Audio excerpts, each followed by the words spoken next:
Wishing all the members of the bar a very happy Onam. Happy Onam to your lordships, my lord, all your lordships. My lord, may I have your lordship permission to mention an exceptionally urgent matter in the category, my lord? I sent the mail yesterday for a demolition today, my lord. Send the mail. I'm What time did you send the mail yesterday? 3 o'clock, my lord. Yesterday, 3 p.m.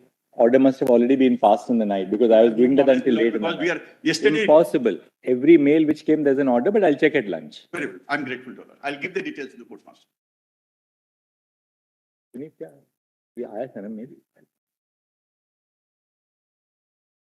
I'm grateful. May it please your lordship. My lord, I will cover only 3 points now, my lord. The interpretation of Article 370, which according to us is the correct interpretation, subject to, my lord, meeting with your lordship's approval. Second, State Reorganization Act.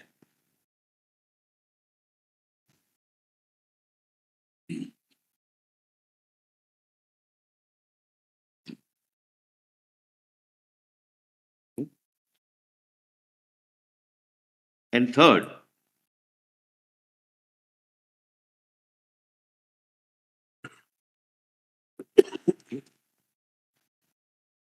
what are the parameters of the power of legislature during Article 356 is in force?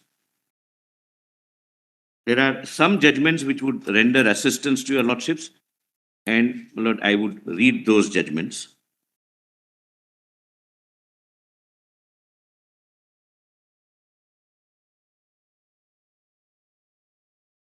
Lord, before I start with 370, Lord, your lordships would recall the submission made by some of the learned councils, my lord, on the other side was that there was an assurance given to the princely states and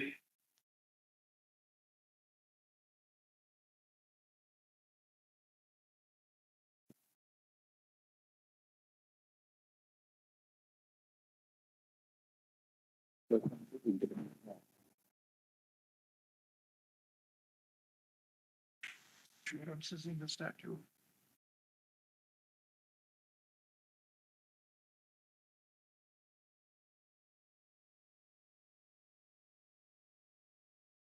there was an assurance given to the princely states, as a result of which, and according to the petitioner, in lieu of which, they chose to join the Union of India, and therefore, Article 370 is the result of that promise, which the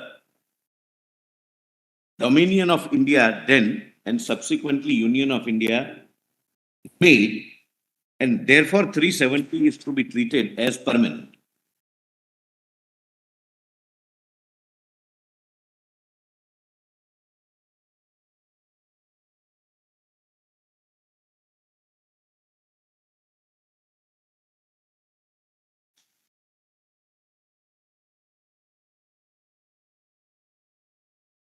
Yes. I'll deal with that contention first because then, my lord, 370, it would be easier for me, my lord, to persuade your lordships the view which, according to the government, is the correct view of interpretation. Lord, this question arose for the first time in the case of Madhav Rao Scindia, where the government withdrew the privy purses. At the privy purses were a bargain in lieu of which the princely state acceded to Union of India.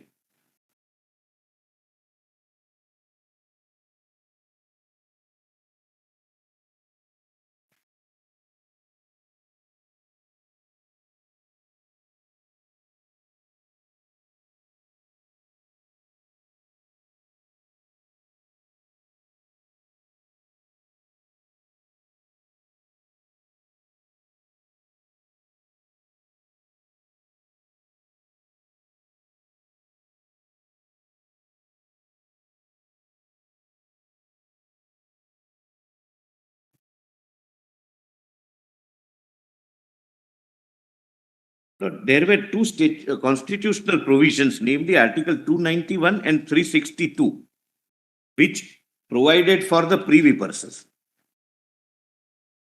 But the central government exercised the powers under Article 366 and deleted the term princely states and construed that since princely states no longer exist, there is no question of privy purses or other privileges. The definition was princes.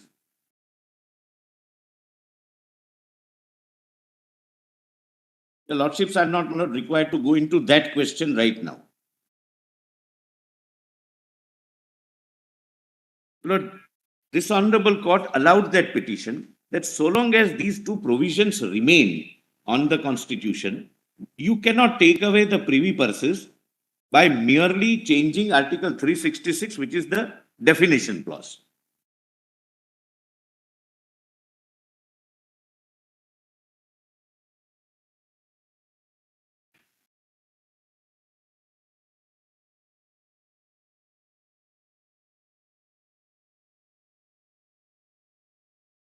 Their contention is that this is what has been done by altering Article 367.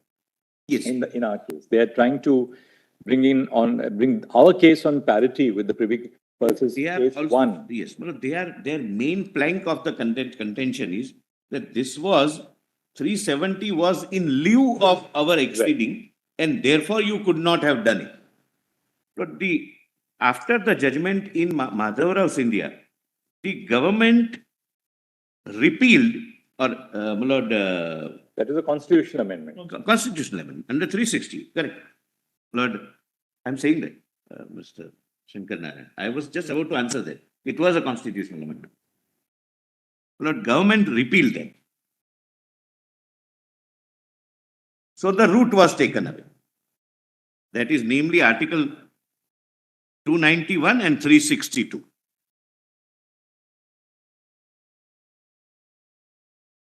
That came to be challenged before this honorable court, and the matter went before the Constitution bench in case of Raghunath Rao Ganpat Rao versus Union of India, my lords. The judgment which your lordships would find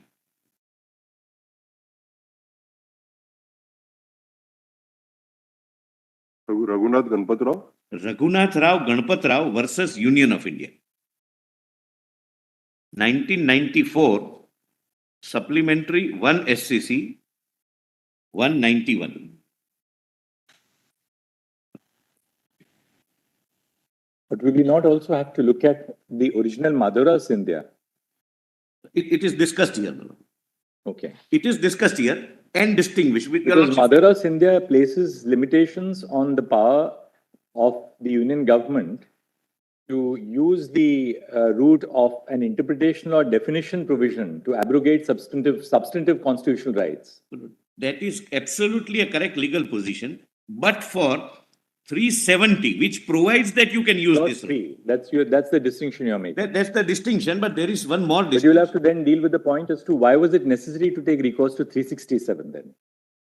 I'll that when I come to 370, the interpretation, I'll deal with that. But here, in substance, if I were to summarize the ratio of this judgment in one line, the court said that any change in the constitution which brings everyone at par can never be faulted with. Princely states after formation of the Constitution of India lost their special status, and the word fraternity used in the preamble has to be given some meaning, and this has the impact of bringing all citizens at par. My lord, kindly see, my lord, that is volume 7. Where will we find that in the case law compilations? Lord, volume 7 of case law compilation, PDF page 537.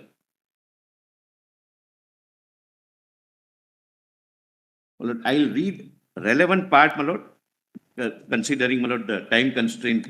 I intend to complete, my lord, on this side of the lunch, my lord. Mr. Solicitor, we'd also, after you finish this, go back to Madhavrao 1.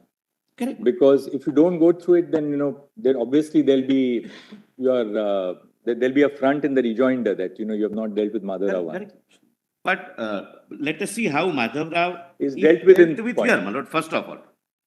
But I will go to Madhavrao 1, but there is nothing, because that, Lord, kindly come to page 1. so that your lordships have, my lord, the background. The two writ petitions, your lordships gets, my lord, it's paid 543. PDF 543.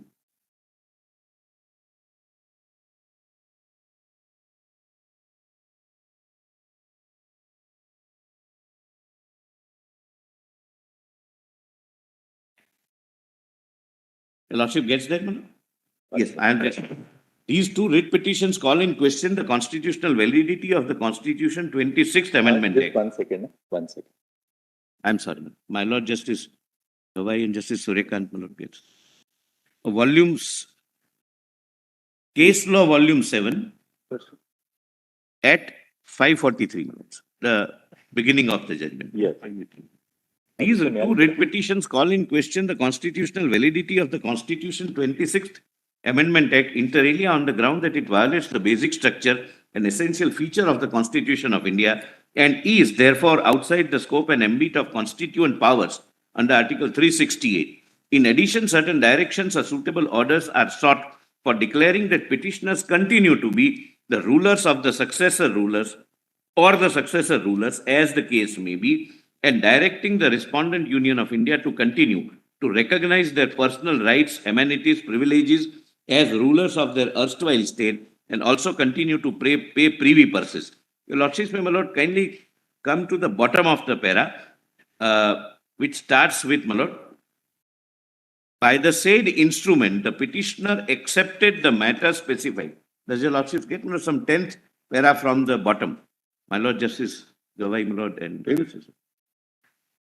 by the said instrument, the petitioner accepted the matters specified in schedule thereto as matters with respect to which the Dominion legislature may make laws for the state and declared his intent that the Governor General of India, the Dominion legislature, the federal court, and any other Dominion authority. I couldn't get that. Where are you reading? I'm sorry, my Lord. I'm reading at, my Lord, page 543. My Lord, paragraph 3 at classitum F. F, yes. Classitum F, my Lord, your Lordship. Just one line above classitum F. By the said instrument. By the said instrument. My Lord, court is referring to the instrument of accession signed by the IOA, Instrument of Accession. Sri Raghunath Rao, my Lord, or maybe his my Lord, ancestor. By the said instrument, the petitioner accepted the matters specified in the schedule thereto as matters with respect to which the Dominion legislature may make laws for the state and declared his intent that the Governor General of India, the Dominion legislature, the federal court, and any other Dominion authority established for the purpose of Dominion shall, subject to terms of the instrument exercise in relation to Gurundwad state, such functions as may be vested in so and so, so and so, so and so of the instrument, provided that nothing therein shall be deemed to commit the ruler in any way to acceptance of any future constitution of India or to fetter his discretion to enter into agreements with the government of India under any such future constitution. Subsequently, a number of rulers executed agreements of merger and transferred the administration of their states to the Dominion of India. The merger agreement was in the form given in the white paper on Indian states and it was executed in so and so. Then, my Lord, para 4. This one.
There's a little bit of a background about Kurundwad state.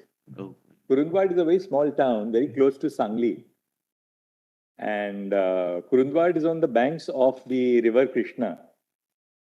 And there's a very famous, there's a place of pilgrimage called Narsobachi Wadi, where lots of pilgrims come from across the country. And once in a year, the Krishna will rise and sweep the whole town clean, you know.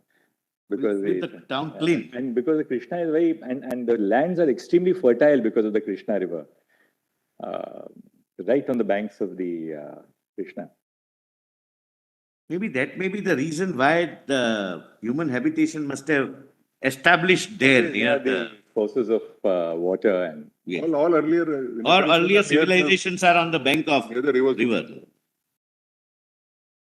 Look, now your lordships may come to page 548, the arguments.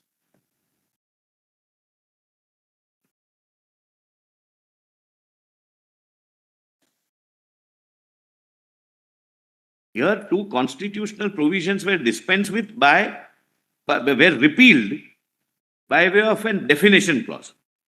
Not like, unlike Lord, interpretation clause. Lord, here kindly bear one factor in mind. 370, sub-article 3, has an inbuilt extinguishing provision. 370, sub-article 3 is a provision whereby 370 can be extinguished. That's the distinction. But I'm on a little wider argument made by the other side. Para 19, the submission, my Lord Justice. The submission advanced by Mr. Sorabji, the learned senior counsel, appearing cursive point with regard to the pre-constitutional instruments of accession, the merger agreements, and the covenants which guaranteed the payment of privy purses and recognition and personal privileges, etc., and which the agreements ultimately facilitated the integration of these states with dominion of India. Then, my Lord, 30, your Lordships may skip its history, 31. This accession of Indian states to the dominion of India established a new organic relationship between the states and the government, the significance of which was forging of a constitutional link or relationship between the states and dominion of India. The accession of Indian states to dominion of India was the first phase of the process of fitting them into constitutional structure of India. The second phase involved a process of twofold integration, the consolidation of states into sizable administrative units and their democratization. Though high walls of political isolation had been raised and buttressed to prevent the infiltration of the urge for freedom and democracy into Indian states, with the advent of independence, the popular urge in the states for attaining the same measure of freedom as was enjoyed by the people in the provinces gained momentum and unleashed strong movements for the transfer of power from rulers to the people. On account of various factors working against the machinery for self-sufficient and progressive democratic setup in the smaller states and serious threat of law and order in those states, there was an integration of states, though not in a uniform pattern in all cases. Firstly, it followed the merger of states in the provinces geographically contiguous to them. Secondly, there was a conversion of states into centrally administered areas. And thirdly, the integration of their territories to create a new viable units known as Union of States. My Lord, your Lordships may, my Lord, now come to para 38, my Lord, at page, my Lord, 554, PDF 554.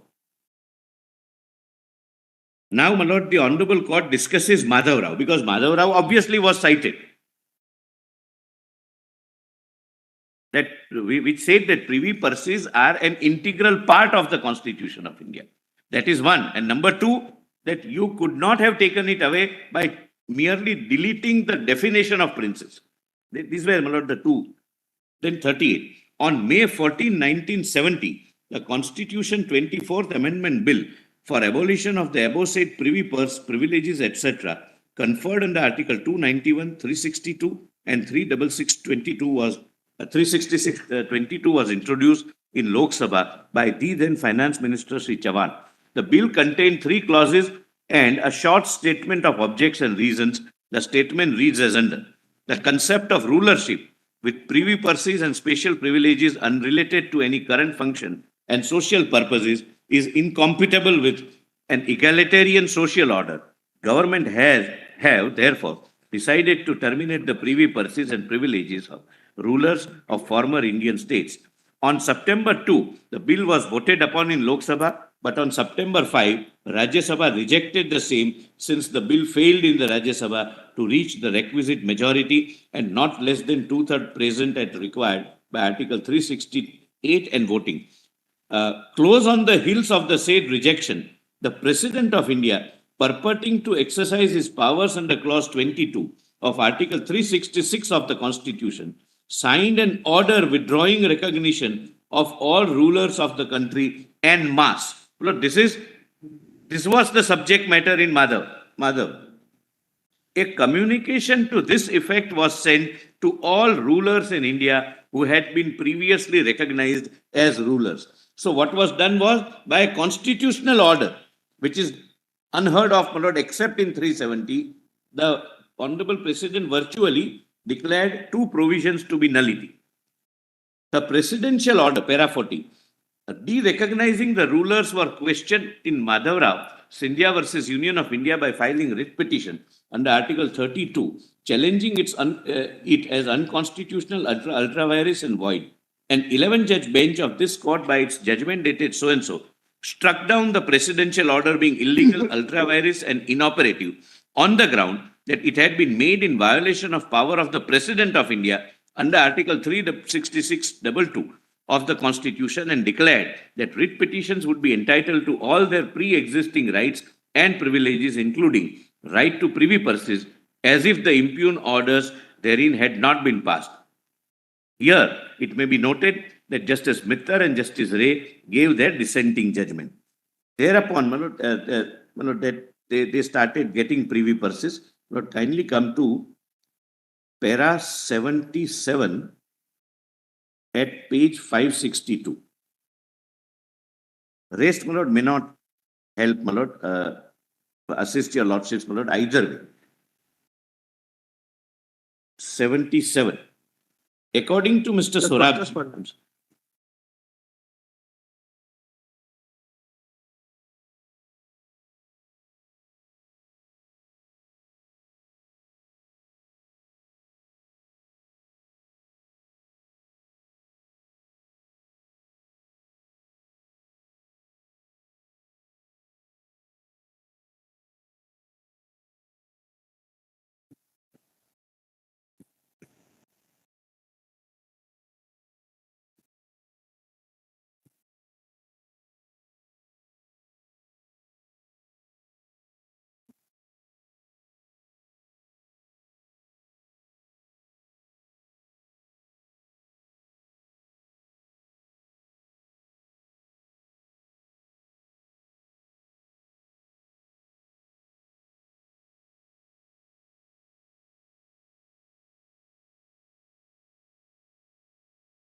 para 77. Just one.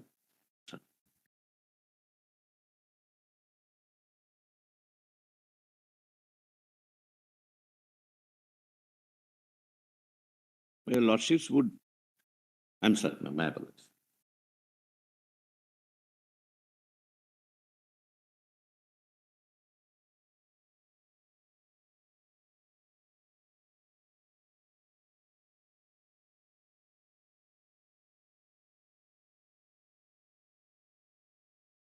In the merger or the other agreements, that the President of India will recognize the ruler or something because of inheritance and otherwise.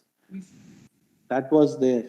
Yeah, That but was, 366. there was some stipulation because those, the rule of primary nature and other things were all recognized in that. That's how. My lord, yes, my lord, every ruler was You are apart nodding from. the head because you argued that matter. This guaranteed them not only privy purses, some privileges. Correct. All states were divided into gun salute states. Some were 21 gun salute, somewhere the smallest was one gun salute. They did refer to presidential orders in that merger agreements also. No. At that time, there won't be any president as such. No, my lord, there was none. No, because at the time when the agreements were signed, there won't be a. Thereafter, the constitution was made and the honorable president was elected. The petitioner. No, merger agreements were signed by Dominion of India or subsequently Government of India by the Secretary, Minister of State, Ministry of State. VP Menon, my lord, essentially is the signatory.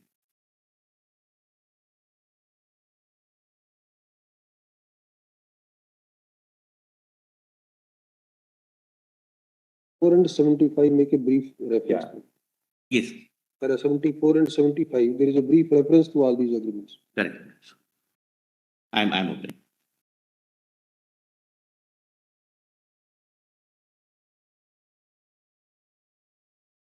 But your lordships are on para.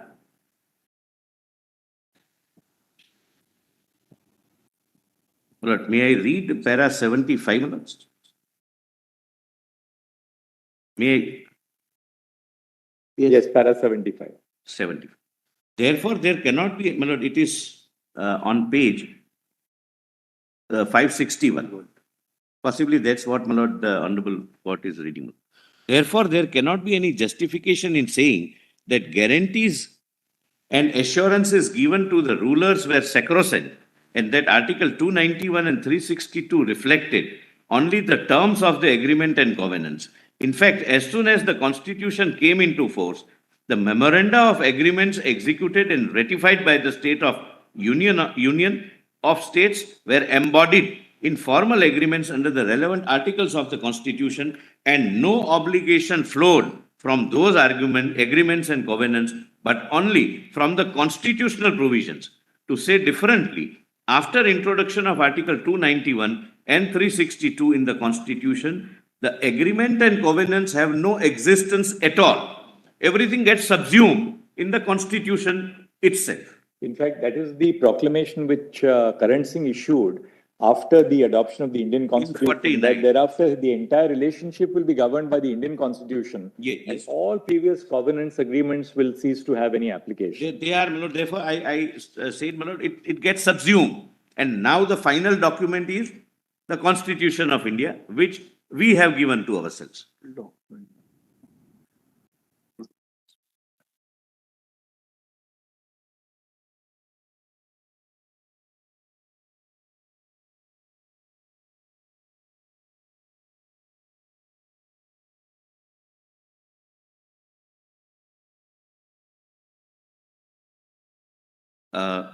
To say differently, after the introduction of Article 291 and 362 in the Constitution, the agreements and covenants have no existence at all. The reference to covenants and agreements was casual and subsidiary, and the source of obligation flowed only from the Constitution. Therefore, the contention urged on the use of the words guaranteed or assured is without any force and absolutely untenable. The next vital issue is whether the Impugned Amendment Act damaged any basic structure or essential feature of the Constitution. According to Mr. Surabji, the repeal of Article 291 and 362, which were an integral part of the constitutional scheme, the identity of the Constitution has been changed and its character has been fundamentally altered.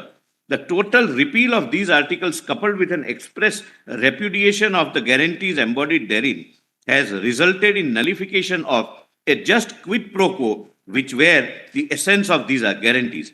He has urged that the underlying purpose of doing justice to the rulers has been subverted and breach of faith has been sanctioned. He has relied upon these judgments, including, my lord, 3 is Madhav Rao Scindia. And please see, my lord, 79. Mr. D.D. Thakur, Lord, the father of my Lord Justice Thakur. my Lord, the Chief Justice Thakur. D.D. Thakur, in addition to the above, has stated that one of the tests to determine whether the provision of the Constitution was intended to be permanent or could be deleted or amended is to see whether the Constitution makers had intended that to be made permanent. In support of this submission, he placed much reliance on the observations of Justice Mudholkar in Sajjan Singh. My Lord, I can skip that. And thereafter, my Lord, I may directly come to 88 at page 563.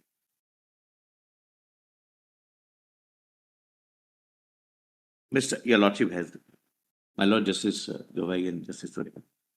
Mr. Soli Sorabji, in support of his contention that Article 291 and Article 362 and Clause 22 of the Article 366 were integral part of the constitutional scheme, which otherwise would mean the essential part of the constitutional scheme referred to Webster's Dictionary and Collins' Concise Dictionary, and has pointed out the lexical meaning which says the integral means essential, and therefore, according to him, the total abolition of provisions of the Constitution, which are in its integral parts, otherwise essential parts, has damaged the essential and basic features of the Constitution. To draw strength for his submission, he relied upon certain observations made by Justice Shah in his judgment in Madhav Rao, observing, now, my Lord, Madhav Rao is dealt with, my Lord, and distinguished by the provisions enacted in Article 366(22), 291 and 362 of the Constitution. The privileges of rulers are made an integral part of the constitutional scheme, and an order merely derecognizing a ruler without providing for continuation of the institution of rulership, which is an integral part of the constitutional scheme, is therefore plainly illegal. The learned Attorney General has vehemently opposed the above submission, stating that the expression integral part of the scheme of the Constitution used in Madhav Rao are not the same as the basic structure, and that expression has to be read in the context of a challenge to the ordinance which sought to render nugatory certain rights guaranteed in the Constitution then existing. It is further stated that the attack on 26th Amendment based on principles laid down in Madhav Rao is totally misconceived, because only in order to overcome the effect of that judgment, the 26th Amendment was passed by Parliament in exercise of its constituent powers. The President exercised, my Lord, executive power, which he did not possess. My Lord, just to contrast, Article 370 has a constituent power in the President under sub-Article 3, the self-extinguishing provision.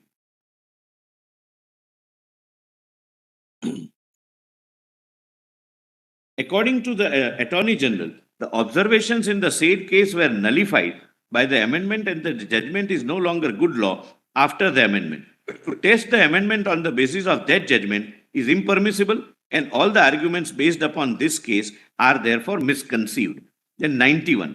After the commencement of the Constitution, in pursuance to Article 36622, the rulers were recognized and they had been enjoying the privy purses, privileges, dignities, etc. on the basis of relevant constitutional provisions. Pursuant to the resolution passed by All India Congress Committee in 1967, the Union of India introduced the 24th Amendment Bill in 1970 to implement the decision of the All India Congress Committee favoring the removal of privy purses, privileges, etc. But the bill, though passed in Lok Sabha, failed to secure the requisite majority in Rajya Sabha, and therefore it lapsed. It was only thereafter that the President of India issued an order in exercise of powers vested in him under Article 366(22), changing the definition clause by an ordinance. I'm sorry, my Lord Justice. Please continue. I'm sorry. 36622, de-recognizing the rulers and stopping the privy purses, privileges, etc. enjoyed by the rulers. Now, this is important, my Lord. This is the distinction. This order passed by the President was the subject matter of challenge in Madhav Rao 2. The Supreme Court struck down the order of the President as invalid, as in the view of the Court, de-recognition of rulers would not take away right to privy purses when Article 291 and 362 were in the Constitution. This is the ratio, that you can't delete a definition while retaining the constitutional rights guaranteed under 291 and 362. It was only in that context the observations which have been relied upon by Mr. Sorabji were made. The 26th Amendment itself was passed by Parliament to overcome the effect of this judgment. Now, by this amendment, Article 291 and 362 are omitted. Article 363A is inserted and Clause 22 of Article 366 is amended. Therefore, one cannot be allowed to say that the above said omitted articles and amended clause were the essential part of the constitutional scheme. So they have to be read only in the context of a challenge made to the presidential order, which sought to render nugatory certain rights guaranteed in the constitution, which were then existing. In any event, the constitutional bar of Article 363 denies the jurisdiction of any court in disputes arising from covenants and treaties executed by the rulers. The statement of objection reasons of 26th Amendment clearly points out that the retention of the above articles and continuation of the privileges and privy purses would be incompatible with the egalitarian society assured in the Constitution, and therefore, in order to remove the concept of rulership and terminate the recognition granted to ruler and abolish the privy purses, this amendment was brought. Now, 92 is very important, my Lord. My Lord, which would also assist your Lordship on the question of federal diversity. We are of the opinion that the observations of Justice Shah in Madhav Rao that privileges of rulers are made an integral part of the constitutional scheme and that the institution of rulership is an integral part of the constitutional scheme must be read in their proper context. That was a case whereby a presidential order, the rulers were deprived of their privy purses and other privileges while keeping Article 291 and 362 intact in the Constitution. This doesn't arise here, my Lord. Indeed, the said presidential order was issued after the government failed in its attempt to effect an amendment on those lines. It is in that connection that learned judge made the above observations. It is clear that the learned judge used the word integral part in their ordinary connotation, not in lexicographical sense. Ordinarily speaking, integral means of a whole or necessary to completeness of a whole, and as forming a whole. Our constitution is not a disjoint document. It incorporates a particular socio-economic and political philosophy. It is an integral whole. Every provision of it is an integral part of it. Even the provisions contained in Article 21, temporary, transitional, and Part 21, temporary, transitional, and special provisions. One may ask which provision, which concept, or which institution in the Constitution is not an integral part of the Constitution. He will not find an answer. To say that a particular provision or a particular institution or concept is an integral part of the Constitution is not to say that it is an essential feature of the Constitution. Both are totally distinct and qualitatively different concepts. The said argument is really born of an attempt to read a judgment as a statute. One may tend to miss the true meaning of the decision by doing so. We may say the aforesaid observations of Justice Shah constituted the shit anchor of the petitioner's argument relating to the basic structure. My Lord, just similarly, federalism is also, my Lord, a basic structure. But the federal diversity can still exist within federalism. But my Lord, that's a separate issue. In the above premise, it is not permissible to test 26th Amendment with reference to observations made in Madhav Rao. Lord, now kindly come to para 96 at page 566. Yeah. Permanent, your Lordship, yes.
Para 96 at page 566.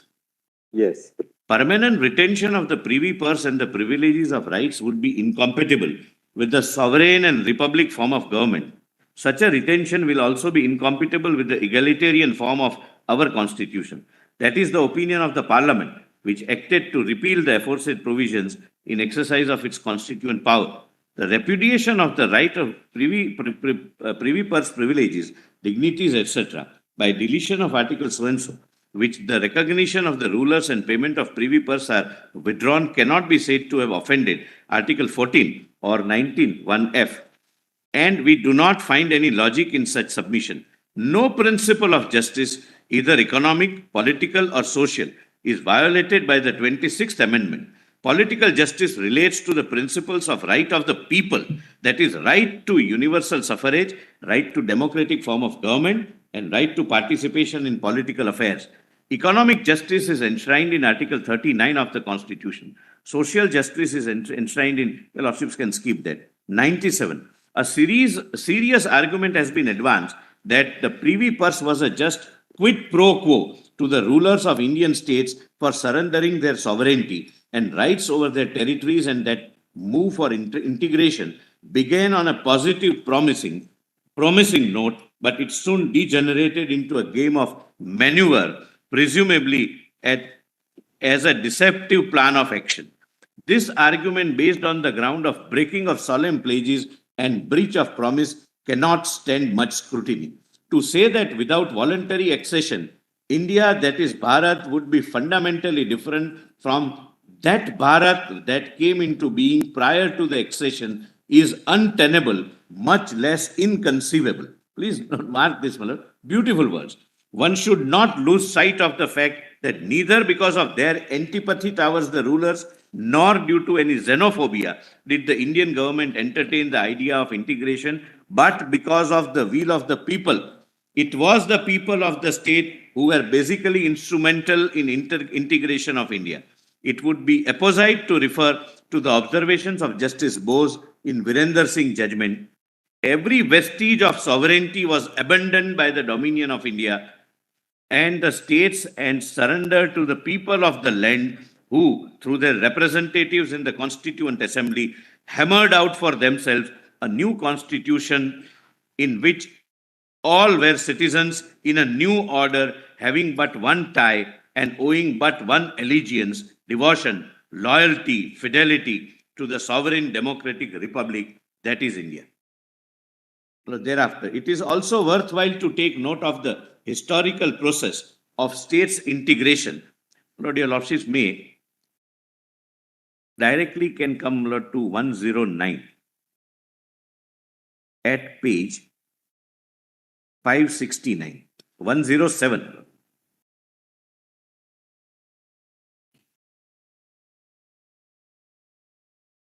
On a deep your Lordship gets me, my Lord. Para 107. On a deep consideration of the entire scheme and content of the Constitution, we do not see any force in the above submission. In the present case, there is no question of change of identity on account of 26th Amendment. The removal of Article 291 and 362 has not made any change in the personality of the Constitution, either in its scheme or in its basic features or in its basic form or its character. But please read 370 in this. Does it change the personality of the character of the Constitution? The question of identity will arise only when there is a change in the form, character, and content of the Constitution. In fact, in the present case, the identity of the Constitution, even on the test proposed by the Council for writ petitioners and interveners, remains the same and unchanged. Sri So-and-so has contended that by removing the real and substantial distinction between erstwhile princes forming a class and the rest of citizenry of India, the constitutional amendment has at one stroke violated the basic structure of the Constitution as reflected both in Article 14 and 51C and treated unequals as equals, thereby giving a go-by to a solemn treaty obligation which was sanctified as independent constitutional guarantee. 109, Malord, this is very, very important and crucial for our purpose, Malord, the purpose of the respondents. After carefully going through the above decisions which relate to service matters, we are afraid that such an argument as one made by Sri So-and-so could not be substantiated on the principles laid down in these two decisions, that Article 14 will be violated if unequals are treated as equals. In our considered opinion, this argument is misconceived and has no relevance to the facts of the present case. Please note this. One of the objectives of the preamble of our Constitution is fraternity, assuring the dignity of the individual and the unity and integrity of the nation. It will be relevant to cite the explanation given by Dr. Ambedkar for words fraternity, explaining that fraternity means a sense of common brotherhood of all citizens. No region, no part of the region, no citizen staying in any region should get any different treatment than rest of the country. In a country like ours, with so many disruptive forces of regionalism, communalism, and linguism, it is necessary to emphasize and re-emphasize that unity and integrity of India can be preserved only by a spirit of brotherhood. India has one common citizenship, and every citizen should feel that he is Indian first, irrespective of other bases. Therefore, I started by saying that a psychological duality in the mind is now completely gone. In this view, any measure, please mark this, in this view, any measure at bringing about equality should be welcome. There is no legitimacy in the argument in favor of continuance of princely privileges, since we have held that abolition of privy purses is not violative of Article 14. It is unnecessary for us to deal with the cases cited, which, according to him, go to say so and so. Then 1110. One of the arguments advanced by Mr. D.D. Thakur is that the Constitution should be read in the context of a pluralistic society of India, where there are several distinct and differing interests brought together and harmonized by the Constitution makers by assuring each section, class, and society preservation of certain political, cultural, and social features specific to that class or section. By way of example, reference to Article 370, which confers a special status for Jammu and Kashmir, is made. He continues to state that likewise in the northeastern states, the tribals were given autonomous powers for their district councils co-equal to what is conferred on the states, and that the minorities special provisions are made in Article 30. Besides, Article 25 and 26 are meant to safeguard the minorities and religious denominations. The persons to determine the injury will be those for whom these provisions were made and whose interests are prejudiced. According to him, in such a circumstance, the assurance and guarantees given under Article 291 and 362, which are the Magna Carta, assuring the rulers of their pre-existing rights, cannot in any way be destroyed. We do not think that the aforesaid special provisions have any relevance here. As repeatedly pointed out supra, the only question whether there is any change in the basic structure of the Constitution by deleting Article 291 and 362 and by insertion of Article 363A and amendment of Clause 22 of 366.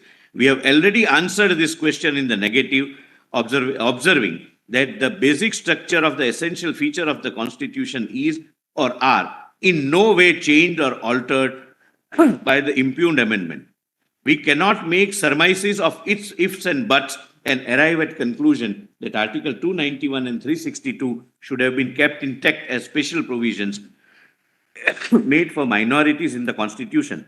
It is but a step in the historical evolution to achieve fraternity and unity of the nation, transcending all regional, linguistic, religious, and other diversities, which are the bedrock on which the constitutional fabric has been raised. The distinction between the erstwhile rulers and the citizenry of India has to be put an end to so as to have a common brotherhood. The court traces it to fraternity mentioned in the preamble. Lord, even removal of some provision according to this judgment can further the constitutional objective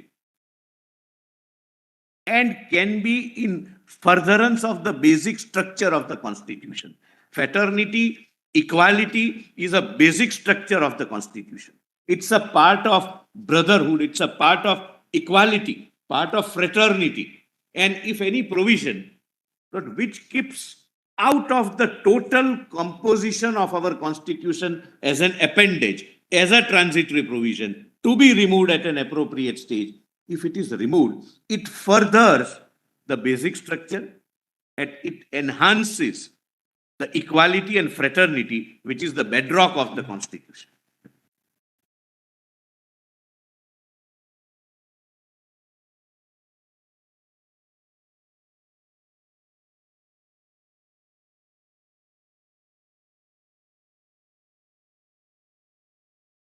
Yes. So, my lord, in this view, my lord, it, in my respectful submission, may not be necessary to read Madhav Rao Scindia judgment. If your lordship would wish me, my lord, I can assist your lordship with that. But we will, my lord, ultimately read the same paragraphs based upon which, my lord, it is distinguished. That when you are doing something, earlier, my lord, it was done by a presidential order in Madhav Rao. One definition was deleted, which the president did never possess. Even today, it doesn't possess. But only in one provision, that is 370, where you can amend any part of the Constitution. So, explanation 367 mechanism is used. So, this is the drastic nature of this provision. 371 permits two organs, the government of the president, my lord, president would mean act and advise, my lord, aid and advise, and the government of the state, again, aid and advise. My lord, please, my lord, appreciate this. Two individuals, technically, the prime minister and the chief minister of the state, whoever he is, can make any change, can make any alteration, can choose not to apply any provision, and like 35A, can create a constitutional provision only applicable to Jammu and Kashmir. That provision is exercised now as a last exercise to ensure that it never happens. 367 explanation is added. I'll come to that. Of this, but my learned friend wants me to. Yes, my lord, there is a concurring judgment, my lord. This is Mohan. Justice Mohan, my lord. PDF 577, my lord. Just note the paragraphs, my lord. Para 151, 152, and 118, my lords. 180. 118, my lords. PDF. Okay. 6 over. Yes, my lords. Yes, I'm sorry, my lord. 206. Lord, it's at page, I'll just read, your lordship need not go to, it's a 2-line paragraph, my lord, but a very 594, my lord, PDF 594. This is, my lord, the concurring view, Justice Mohan, my lord, Justice Mohan. Therefore, this court cannot concern itself with the moral aspect of the impugn amendment. The impugn amendment is the will of the people expressed through parliament. My lord, here the parliament has examined on 4 occasions with 2/3 majority in both the houses.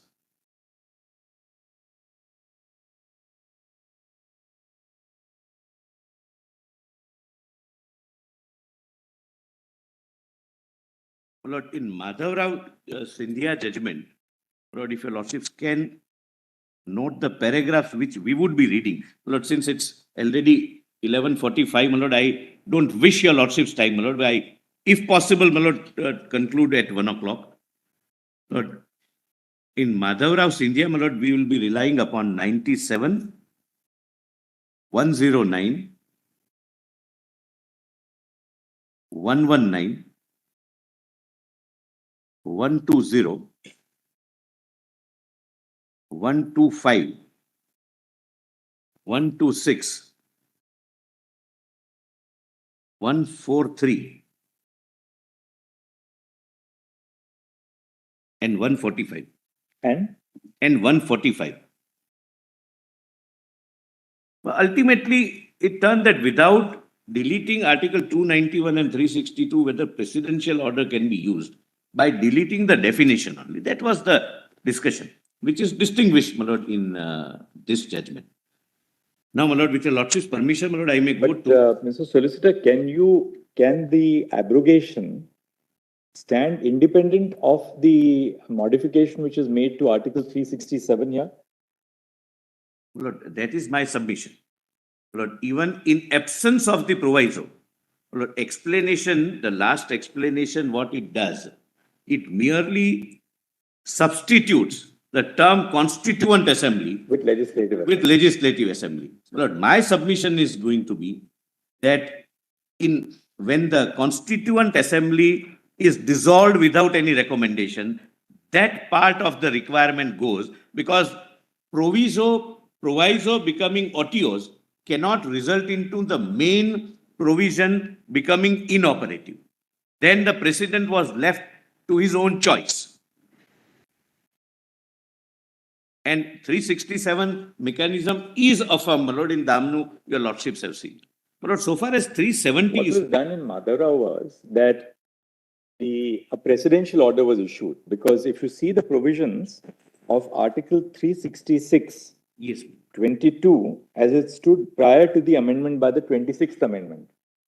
If you have this red book, it may not be in that. You will have to get it in the red book at page 372.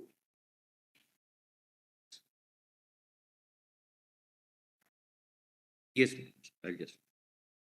That said, ruler in relation to an Indian state means the prince, chief, or other person by whom any such covenant or agreement as is referred to in clause 1 of Article 291 was entered into, and who, for the time being, is recognized by the president as the ruler of the state, and includes any person who, for the time being, is recognized by the president as a successor of such ruler. Yes. Now, what happened there was, initially, after the proposed amendment didn't pass muster in the Rajya Sabha, a presidential order is issued, purportedly under clause 22. And the object was, now we are de-recognizing you. If you are being de-recognized, you lose the benefit of your privy purse in Article 291. That was the Presumed to argument. be the consequence of de-recognition. Right. So this was done in exercise of the power which was conferred under clause 22 as it then stood prior to the 26th Amendment. Our court said, look, by recourse to a presidential order, you cannot override a substantive provision of the Constitution, namely Article 291 and Article 362. That was Madhura's India. Correct. Then came the Constitutional Amendment, which was upheld against the challenge on the ground of the basic structure violation. Argument in this case is that what you have done essentially here is worse, because there was a presidential order in exercise of a provision in Article 366, which gave the president the power to recognize or de-recognize a ruler. Here what is being done is that 367 itself is sought to be amended in exercise of the, during the, we've seen the Operating modality. 370, To amend 370. which has been done consistently and affirmed by your lordships. The distinction is twofold distinction. A, 370 is the only article, was the only article which permitted the president to change any other article. So 367, your lordships have shown, I have shown the chart, that 367 mechanism was used in past. That has been the convention. So the only thing which happened, my lord, on 5th and 6th of August was that using the mechanism of 367, the Constituent Assembly was changed. It is not worst. There, my lord, there is a... The 367 mechanism which was used earlier to, for instance, substitute, the Sadari Riyasat, etc., that was with the concurrence of the assembly. No. Only once. That was 370 sub-article 3. this, my lord, use of 367 is, kindly, my lord, see the distinction. What was done with the concurrence was under 370, sub-article 3. Constituent Assembly was there in 1952, it recommended and a change was made. This time, it is under 371D.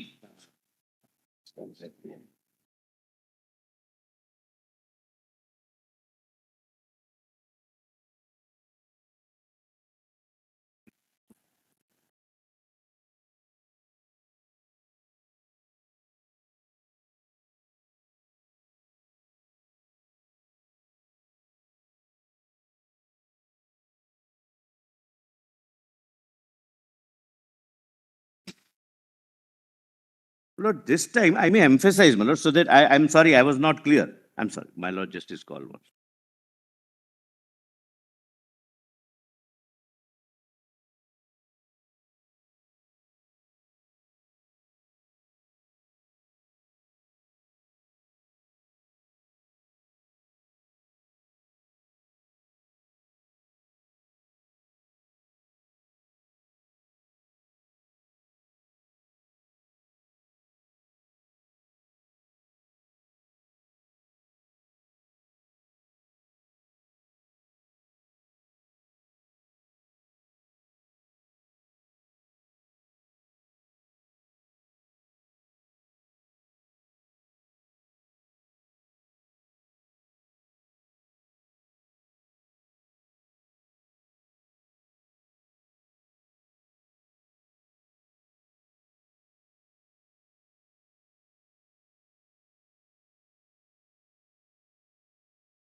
My lord, may I request your lordships to take 370 once again, my lord, for the time being.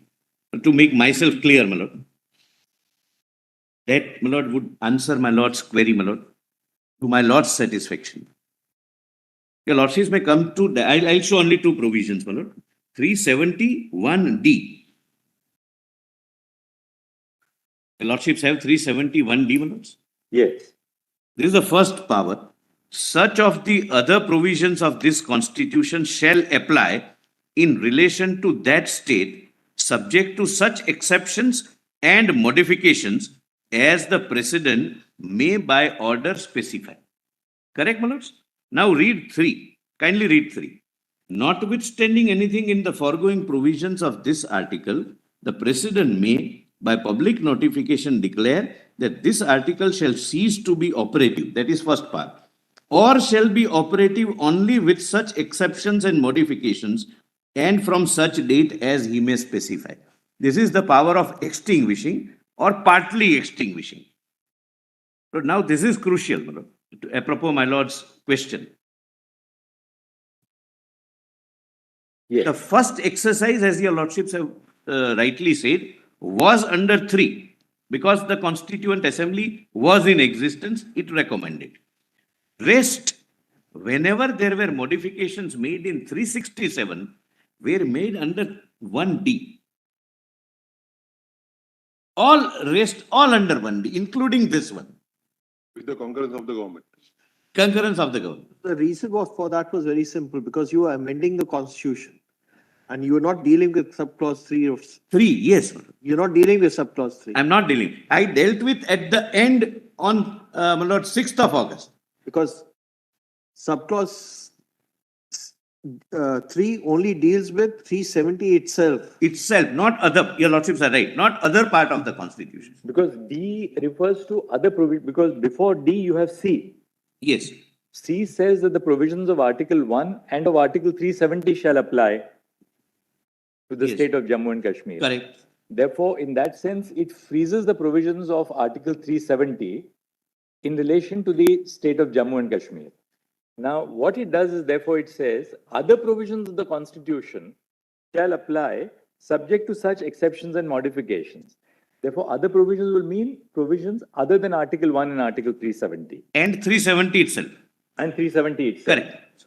Therefore, if you have to make an alteration of 370 or abrogate its status or reduce it or dilute it or alter it, you have to follow 3. equals to 3, Correct, Manoj. right? But, my lord, kindly, I'm sorry, my lord, I'm almost reaching, my lord, at your lordship's level.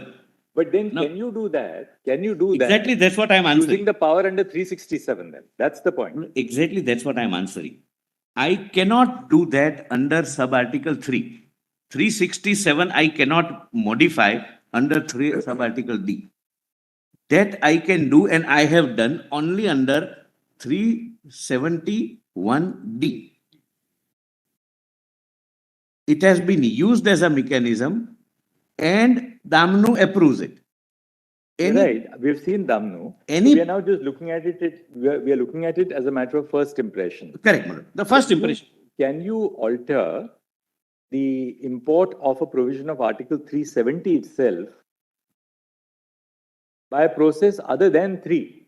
Because what you No. have done essentially here is No, no. that you have used 367 to amend the proviso to 370. Correct. No, not amend. 367 is explanation. That instead of A, it would be B. It may have an effect of amendment. Whether you call it an explanation or an amendment, Yes, one thing is very clear, that the amendment to 367 has the consequence of now reading the words Legislative Assembly in place of Constituent Assembly. which in fact was not necessary. But yes, it was done. But not under 370. It was done under the first step was, my lord, the first step was the president under 371D added the explanation that henceforth, What the question being put to you is slightly, I think, different. The question is, by making the amendment in 366, by equating Constituent Assembly with the Legislative Assembly, aren't you in fact amending Article 370 without taking recourse So 373. to clause 3 of 370, because Article 370 can be only amended in terms of clause. Because of clause 3. I understand. But then, my lord, it has the effect of it becoming permanent. Because there is no constituent assembly. So it can never be modified. 370 can never be modified. Can take recourse. I mean, the argument on the other side is this, that you can take recourse to clause D of subclause D of clause 1 in a situation where you have to amend any other provision of the Constitution other than Article 370.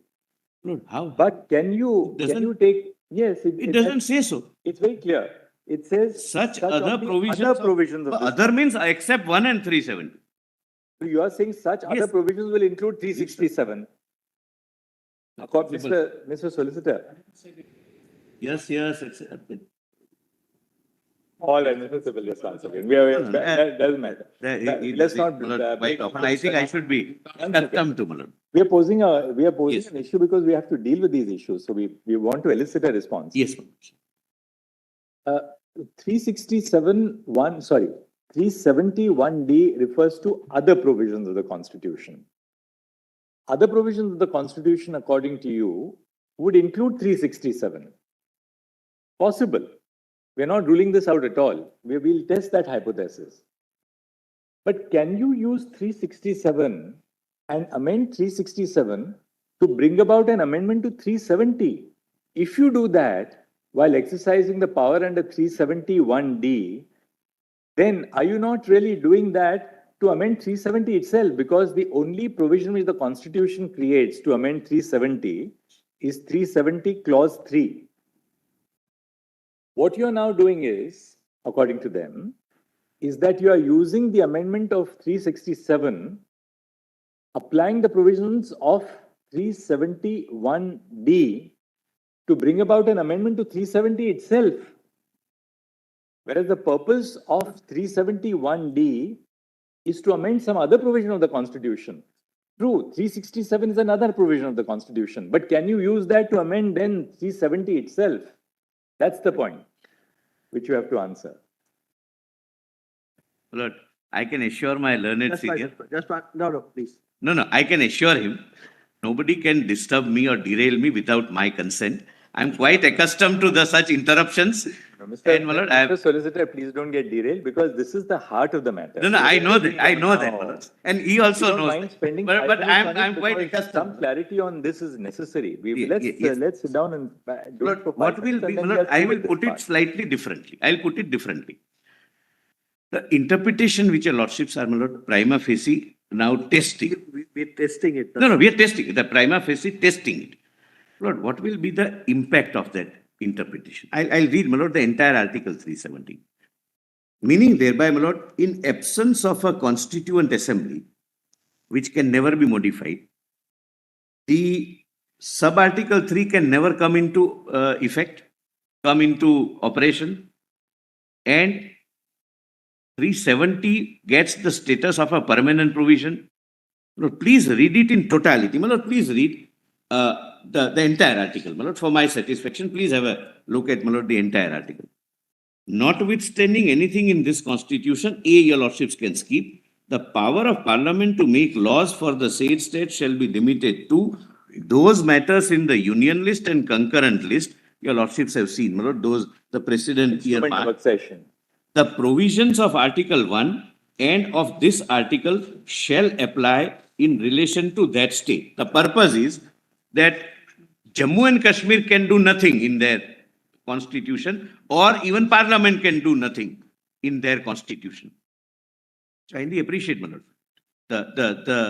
the difficulty, my lord, if your lordships accept that. Then even 368 route, which is the second route suggested, cannot be done. Because it says 1 and this article shall remain. If that is the meaning given, that is completely unalterable, then 370 remains as a permanent, though there are a host of considerations for me to show that it has always been a temporary feature. Further, such of the other provisions of this constitution shall apply in relation to that state, subject to such exceptions and modifications as the president may by order specify. My lord, other provisions would mean other than B. Yeah, just stopping you for a minute. Could the Legislative Assembly make a recommendation in terms of 371A saying that under 367, you equate Constituent Assembly with Legislative Assembly? Under 371, What D? 370, sub clause 1, sub clause D. Could the Legislative Assembly make a recommendation saying, if it is amendment, it cannot. If it, just think about it and then answer.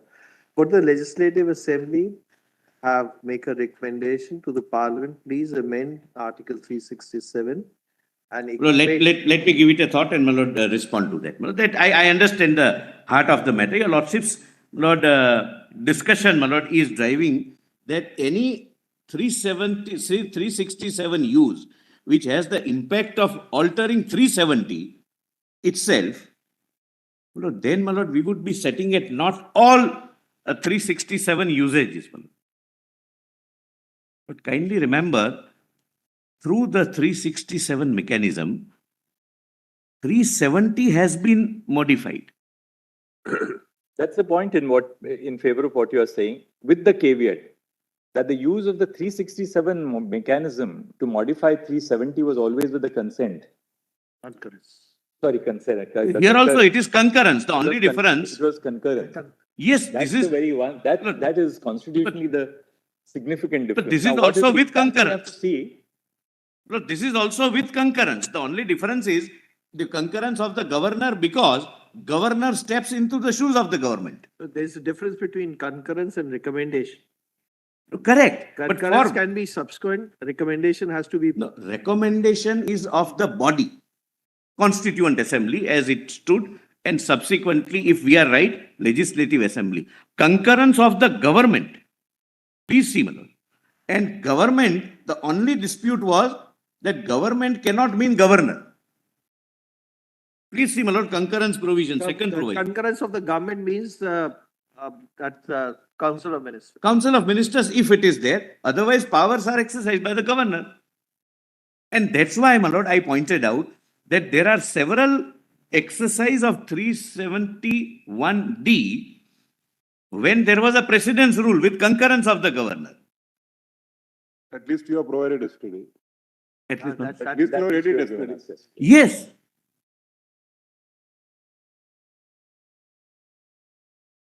Yeah, my lord, your lordship's query is, my lord, absolutely, my lord, dot on the point. But, my lord, I'll respond, my lord. Let me give it a thought. But the real question would be, You have already responded. my lord, the real question is, my lord, that here concurrence is that of the governor. Government, whichever is the government, if it is ministry, then cabinet, aid and advice, otherwise the governor. And during governor's rule, 371D is used to change 367 also. To not change is a incorrect word I am. To put an explanation, to give meaning to 370. so simply put, according to you, at a time when there was no legislative assembly, the explanation was amended so as to incorporate Democratize. so as to provide that the Constituent Assembly shall itself be treated as the Legislative Assembly. Because it was so treated Because the early. Constitution had not been framed and there was no Legislative Assembly in the state of Jammu and Kashmir. So according to you, the flip side now is that when there is no Constituent Assembly, we treat the Legislative Assembly as the Constituent Assembly. To democratize, my lord. Otherwise, my lord, kindly see. Suppose the government took the decision. The government took the decision. My lord, suppose. The second answer could be, and that's for the other side to answer. By amending 367, in fact, you're not really amending 370 as such, because the 370 procedure has to be still applied to abrogate or nullify 370. The procedure has to be still applied. Suppose 367 had been amended in terms of 371(1)(d), 371(d) with the concurrence of the state government. Second step, the Legislative Assembly had made a recommendation, please abandon or abrogate 370. It would have passed muster. Nobody would have really, probably the other side wouldn't have been here also, except some of them. Yeah, they would still be here, but that's, So they would- that's beside the point. But it could have been done. If this route is permissible or not. Lord, suppose I'm putting a question to myself. Lord, suppose I we- thought I answered it in your Your favor. Lordships are absolutely right. That's my answer, my Lord. That's my answer, my Lord. I'm grateful to your Lordship, my Lord, for that. That thought didn't occur to me. But, Lord, suppose we took the decision that in view of the proviso becoming otious, because there is no constituent assembly, that limitation of recommendation, ultimately it's recommendation. Suppose it recommends that don't abrogate. President is not bound by it. So now the Constituent Assembly, having chosen while being dissolved not to recommend, the Constituent Assembly has left it to the absolute discretion of the President. It could have been done, my lord. Possibly it could have been defendable action, but with a view to ensure that there is democratization of the action. And my lord, your lordships are dealing with the state of, this is a provision which is one of its kind. There is no such provision either in our constitution or in any constitution. So the law which your lordships would ultimately lay down is not going to, Lord, touch upon any other provision. If suppose the Common Constituent Assembly, while it was being dissolved, if it framed the constitution, it had options. A, don't abolish. I am recommending that President should not exercise powers under sub-article 3. He should not abrogate 370. That was the first option. Second option, he should abrogate Article 370 after 5 years. Till then, let the Constitution continue. Third, the President is, we recommend that President should modify some of the provisions which we recommend and continue 370 as it is forever. Having done nothing of this, the Constituent Assembly goes without making any recommendation and therefore leaving it to the absolute discretion of the President. The solicitor, you said that the president is recommendation. It's a recommendation, my lord. It's not. You see the words used in the proviso. Provided that the recommendation of the Constituent Assembly of the state referred to in clause 2 shall be necessary. Yes, Lord. Why I say this, Lord, kindly see the second proviso, where concurrence word is used. Concurrence means I have to say yes, otherwise you cannot do it. Therefore, I am contrasting the word concurrence with recommendation. Consultation, yes. The concurrence is at the highest level. That without consent, concurrence means consent. Consultation may sometimes means consent, may not mean consent. Your Lordship has seen Justice S.H. State's transfer of judge's judgment, where it says that consultation can even mean concurrence.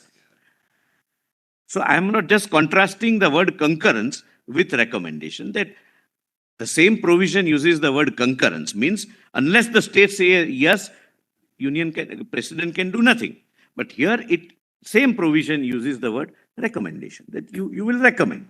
Ultimate power with the President who is answerable to the House which is answerable to we the people of India. So highest executive functionary is conferred with this decision, and we can read that in absence of Constituent Assembly and its recommendation, the proviso goes. It becomes redundant. It becomes otious. It becomes not possible of being implemented. And law doesn't require performance of an impossibility. But considering the nature of the strategic importance of the state, it was felt necessary that let this be debated in both the houses of parliament. And Rajya Sabha is, my lord, house of people. It has its own federal structure. Every state has a representation in a different indirect election form. And both houses passes, my lord, with 2/3 majority. My lord, even Jammu Constituent Assembly could have recommended that word temporary be deleted. Even clause 3 be deleted. Why not? There was no embargo. During the subsistence, during their existence, and while being dissolved, or during that period, they could have said that delete temporary provision, delete Article 3. Now we don't want anybody's power to abrogate. They could have said even C can be deleted. Suppose, my lord, the Constituent Assembly were to say that delete 1C, that Article 1 is untouchable. Because now we have our own constitution, we no longer are a part of, integral part of India. My lord, it could have said, technically it could have said that. But Section 3 of the Constitution says, no, we are an integral part of India. They never said that President's power under 3, we recommend being either diluted or taken away. They never wanted clause 3 to die. That's very clear. All right. So we've covered now the first point, the interpretation of 370. My lord, 370, my lord, there are some points, my lord, if your lordship permits. So on 370, Mr. Solicitor, why don't you summarize in 3 or 4 propositions? What's the heart of your submission? Can I, my lord, do one thing if your lordship permits? My lord, I knew, my lord, I'll be running against time. My lord, instead of, my lord, my 40, 50 pages of, my lord, explanation and arguments, I have summarized in 4 pages. Right. That would, my lord, save your lordship's time also in, my lord. So you have it here? If I can Give it be to us so permitted, that, my lord, we'll- I'll just we can quickly read it go in through. 5 minutes and we are done with Yeah, 370. yes.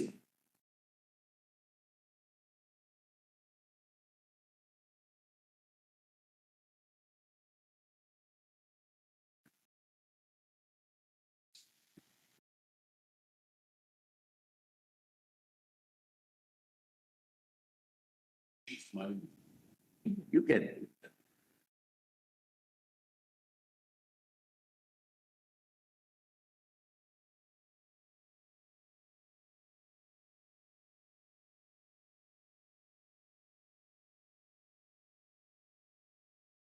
Says, my lord, it declares it to be temporary.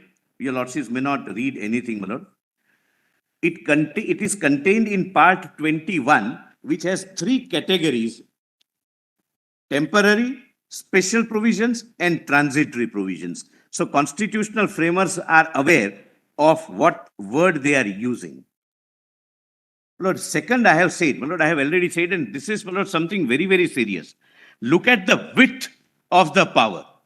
2 individuals in practice, and legally speaking, 2 organs, namely the president and the state government, can alter any part of the constitution and apply it to one part, can delete any constitutional provision, can create a new provision, and therefore, my lord, the submission is, considering the very expanse of this provision, the constituent framers would never have, my lord, contemplated this to remain forever. Such a position can never remain forever, where our constitution remains a floating document perennially for one state. Then 3, impact of Article 370 was to deprive the residents of Jammu, Kashmir and Ladakh from being treated at par with their fellow citizens. My lord, therefore, my lord, I am saying that this also is one suggestive indication that framers never intended it to be permanent. Then, Lord, this is the entire provision. Lord, this is very important. This is the entire provision in the Constitution where application of not only Constitution, please see this, my lord, the seriousness of this. Application of Constitution of India and application of central laws, including beneficial legislations, is dependent upon concurrence of the state. The only provision. It says it would not apply, it will not apply. such a, my lord, drastic provision could never have been intended to remain permanently. Then, my lord, this is the only provision which has an inbuilt self-extinguishing provision, sub-article 3. No other constitution provision has this self-destructing clause. This again, my lord, is a pointer that it was intended to be temporary. Then, my lord, it is goal of equivalence, my lord, I have already said, my lord, in the judgment which I read, that temporary problem, my lord, provision cannot be read so as to treat one part of state differently, their citizens differently.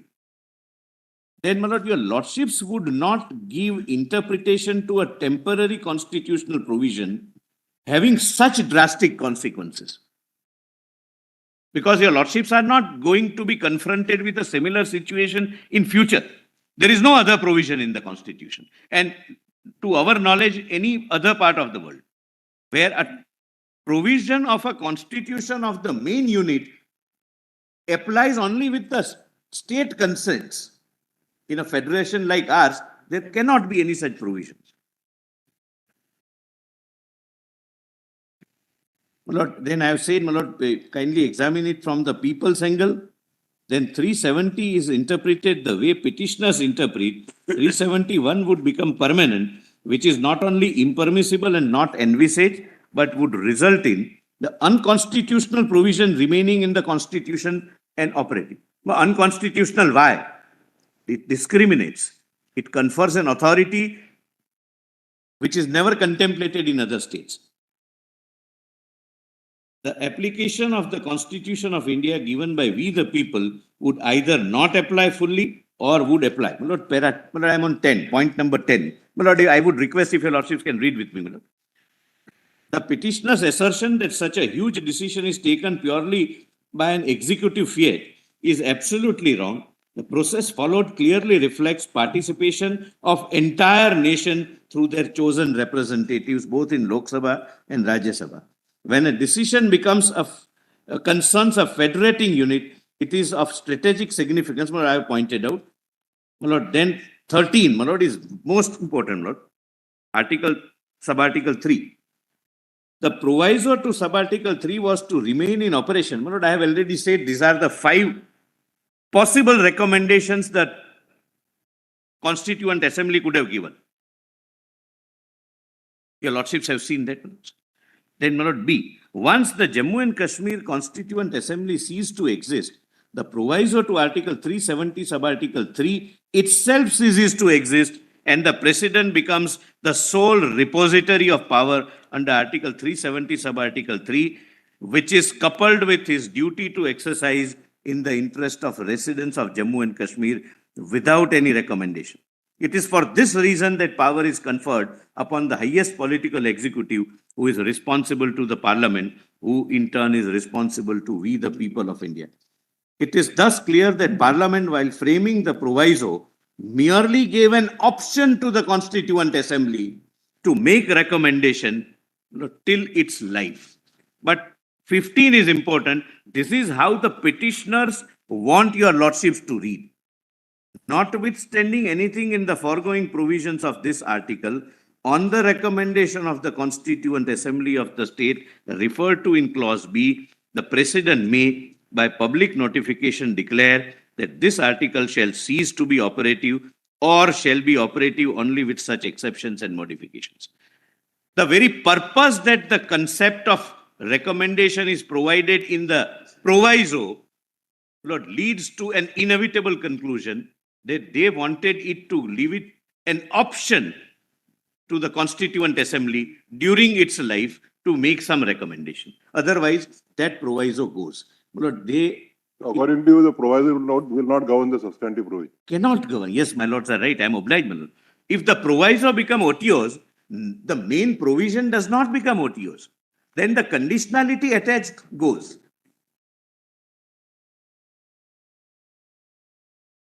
Tail cannot verify. Yes, my learned friend is right. If this interpretation to Article 373 is not accepted, and the president's power is under Article 373 is taken away merely because the Constituent Assembly has ceased to exist without making any recommendation, it would create a devastating situation which could never have been envisaged by the framers of the Constitution, nor ever been conceived. If the president cannot exercise the powers under clause 3, it would mean that existence and exercise of power of the president of India provided for in the Constitution is dependent upon some decision or lack of it by a different body. My lord, can we read a constitution that president's decision is dependent upon some outside body takes a decision or does not take the decision? If it takes, it's an option. If it doesn't take, you lost your option. The president of India cannot be denuded of its power by either they giving recommendation or at least not in absence of recommendation. Such an interpretation would never be given, as such contingency could never have been, my lord, conceived. Then 17. Secondly, if mere absence of Constituent Assembly mentioned in the proviso to clause 3 is treated to be rendering the power of President of India nugatory, redundant, and unexercisable, it would mean that by using any provision under Article 371B and 1D, any provision of the Constitution can be amended and applied to the state of Jammu and Kashmir, and even the provisions which are part of basic structure, please mark this, my lord, this is what fell from my lord Justice called, that you are putting it at the higher threshold than the basic structure. Basic structure cannot be altered by constitutional amendment, but there is no such limitation in 1D. You can, they have chosen not to apply some of the fundamental rights, meaning thereby a permanent power is vested on two organs of the state to alter even the basic structure so far as its application to the state of Jammu and Kashmir is concerned. And this is very, very serious. Now, of course, my lord, it can never be done. Now all are at par. Even if the Constituent Assembly would have been in existence, the limited role stipulated, my lord, that I have already said, my lord, it is only recommendatory, and my lord, President could have taken any other decision. That may not be correct, actually, because so long as the Constituent Assembly, it was not recommendatory. Look at the way the article is couched.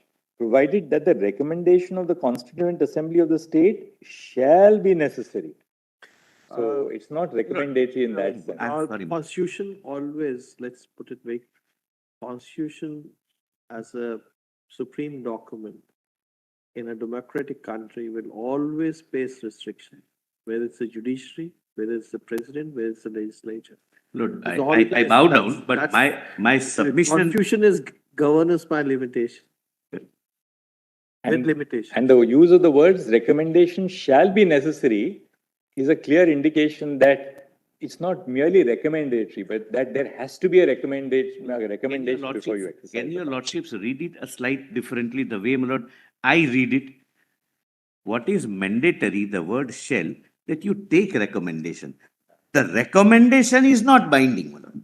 Otherwise, the Constitution would have said that it would and act accordingly. What is mandatory is taking the recommendation. That's another way of, my lord, interpreting. So the other part of the argument, we understand that the proviso, after the Constituent Assembly had done its job, is no longer applicable, but it doesn't affect the main part. We have main clause 3, we have, we'll examine that out. Yes. Now 19.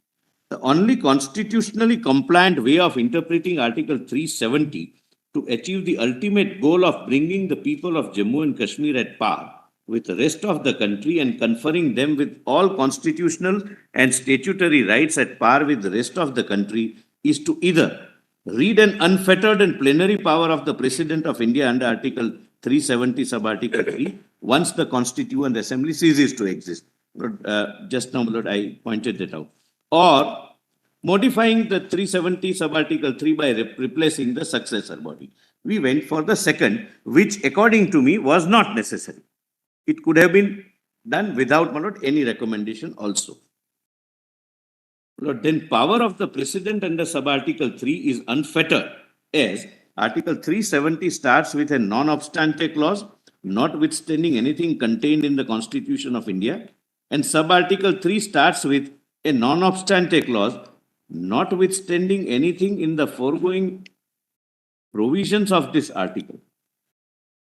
But kindly see this, something that might throw some light on the first discussion, which my lords, my lord, the Chief Justice, very enlightened discussion. Lord, 370 starts with a non-obstante clause. If nothing in this constitution, this is how the 370 would function. 370 sub-article 3 starts with a non-obstante clause, notwithstanding anything in the foregoing paragraphs. Meaning thereby, even 370 can be subjected to 370 sub-article 3. Kindly read it once again. I do not know. Obviously, because 370 clause 3 has a non-obstante clause which overrides everything else in this in this Even article. 1D. Right.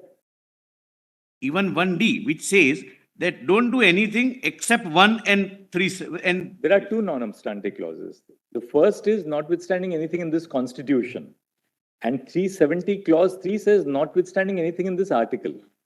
Therefore, it overrides, therefore, it's a power to override even clause 1.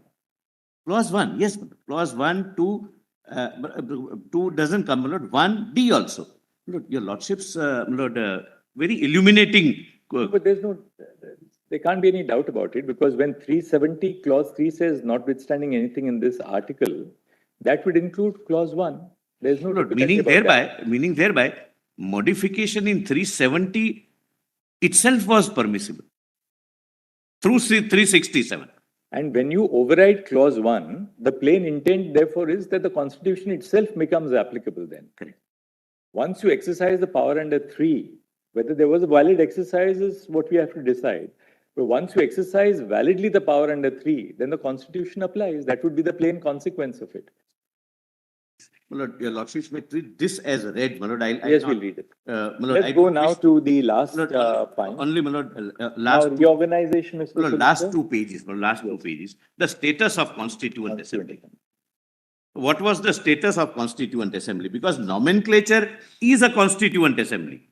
But whether it enjoys, my lord, I am at the outset, You are saying that it is subordinate to the Constituent Assembly for the Union. I mean, you can't elevate that Constituent Assembly. Lord, to I must clarify one thing as an officer of the court. Lord, I am conscious of the principle laid down in Keshwanand Bharti, that there is a distinction between Constituent Assembly and and a Parliament. legislative assembly. And Parliament, or Constituent Assembly and Legislature. They are not interchangeable. That's why, my lord, this submission, that here Constituent Assembly for all intent and purpose was a legislative assembly, not preparing a document of governance for a sovereign region, but was, my lord, kindly similar. There are some arguments based on, my lord, the judgment also, my lord.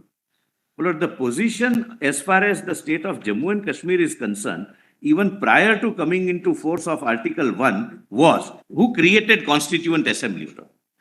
The Maharaja, who signed instrument of accession and surrendered his sovereignty. Then he issued that proclamation. Your lordships are, my lord, remembering that now whatever constitution is framed would be binding on him.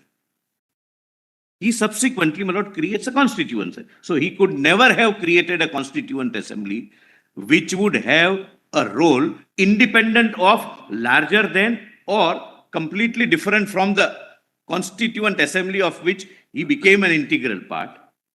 And at that time, my lord, the Jammu and Kashmir was an integral part of India. So the body which was created was known as Constituent Assembly, but was a subordinate creature, then, my lord, Constituent Assembly. And the Constitution of Jammu and Kashmir can never be put at the same pedestal as the Constitution of India, because the very birth of the Constituent Assembly of Jammu and Kashmir was because of Article 370.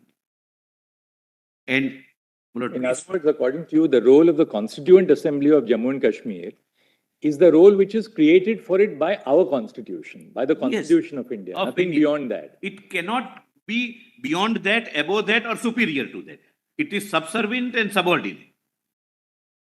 It never had original constituent power. My Lord, please see, my Lord, the constitution as we understand around the world, my Lord, has certain attributes, namely, it must be a document of governance providing for everything the way, my Lord, we have provided.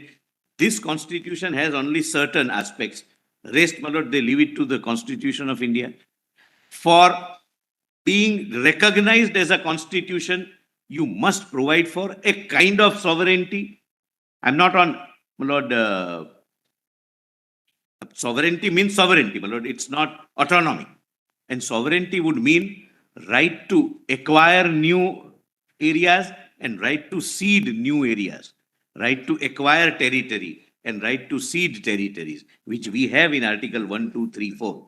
Constitution of India has. Lord, none of the attributes of a constitution, so to say, Lord, can be attached to this constitution. It was a piece of legislature recognized, accepted, and known till 5th of August and 6th of August 2019 as constitution. But for all intent and purposes, my Lord, it was, my Lord, even the preamble of the constitution doesn't say so. A preamble of Constitution of Jammu and Kashmir doesn't say so. That this is a document which is a constitution. It merely says, Lord, please see the preamble of Jammu and Kashmir Constitution. It says, with a view to further define our relationship with Union of India. It doesn't say that we are creating a constitution of our governance. So please see, Lord, that's the only purpose. They say, we the people of Jammu and Kashmir, with a view to, I'll just read for your Lordship, my Lord.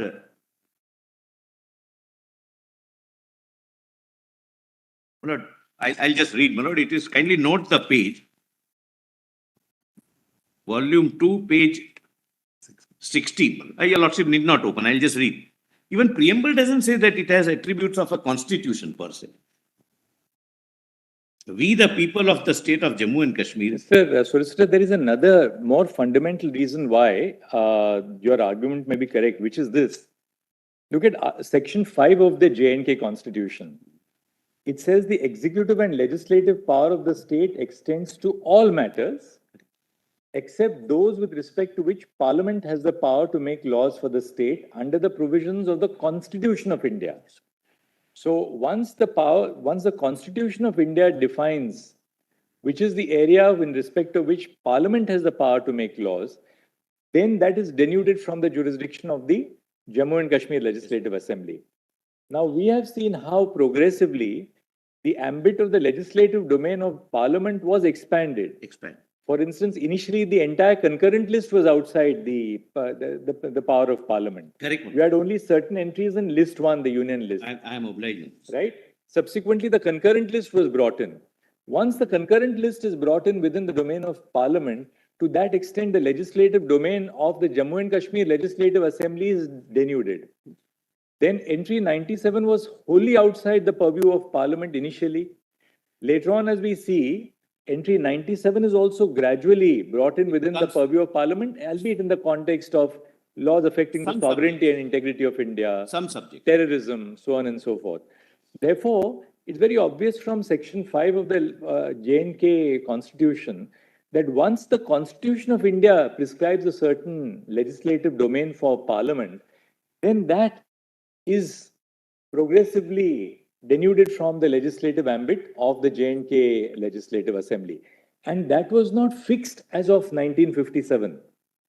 Another very important feature is that Section 5 does not fix the ambit of the legislative or executive domain of the J&K government and the Legislative Assembly as of 26th of January 1957. Correct. In fact, it contemplates that what the Constitution of India will prescribe for Parliament will be outside the domain of the of our domain. In that sense, it was always intended to be subservient to the Constitution of India. And my Lord, it's not really a document which has equivalent Cannot. effect. And that's what the 147 makes these provisions unamendable.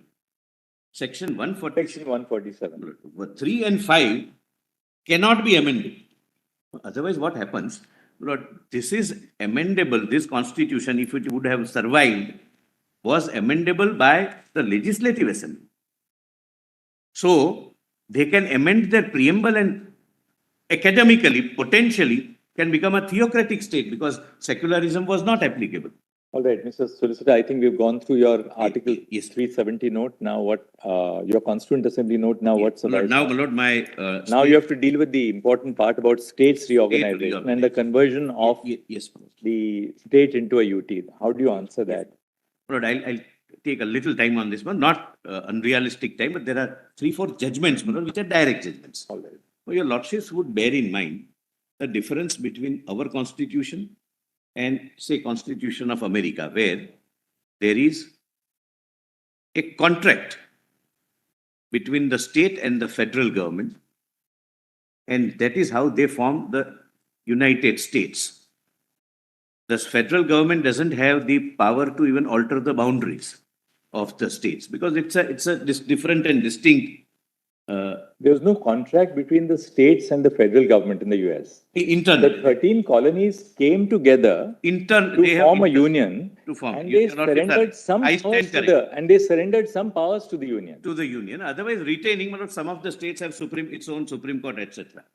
My lord, whenever, my lord, a nation like ours and the federalism which we have accepted, which is, my lord, kind of leaning towards unitary feature. I'm not arguing on that unitary versus federalism.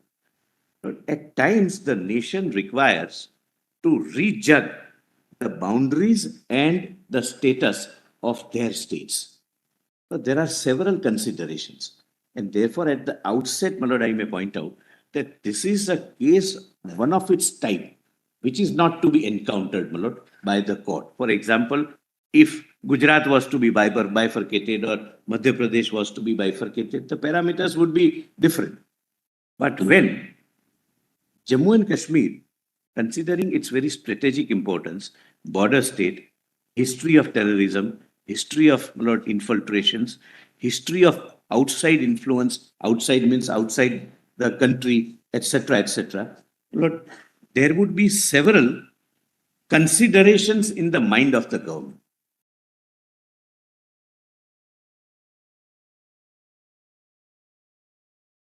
We share border with 4 at least countries, all of which may not be friendly, not to put it mildly.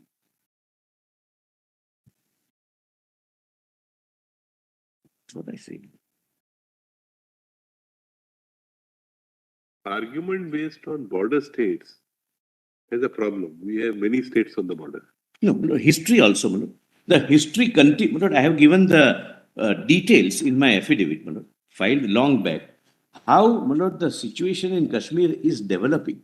The number of deaths of civilians, the number of deaths of security forces, the number of attacks, the number of stone pelting, the number of, my lord, every week, 2 or 3 days of hartal, paralyzing schools, hospitals, banks, business houses, everything. Lord, all these are policy considerations. Lord, whenever a state reorganization takes place, not only there are policy considerations as to why the state needs to be reorganized, but there is always a blueprint as to what the central government would do after the state is reorganized.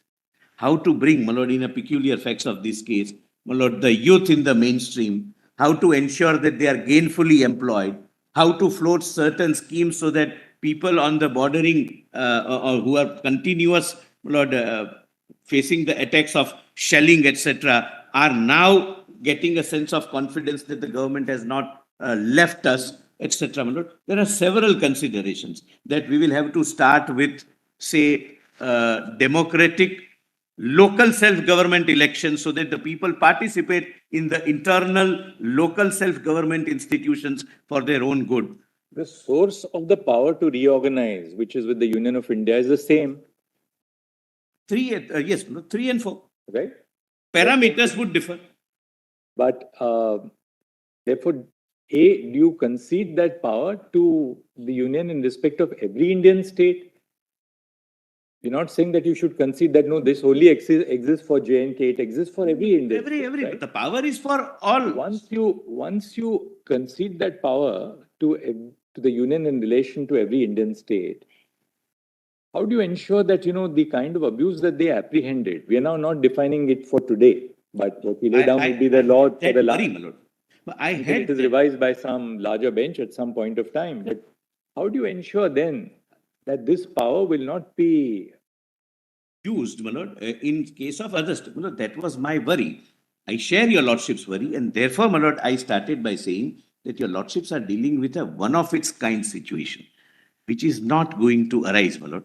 And if, my lord, But it's I not- point out, my lord, It's after not one of its kind situation. We have seen on the northern border, Punjab, very difficult times. Similarly, some states at different times in Northeast, all border states. One of the states in Northeast presently.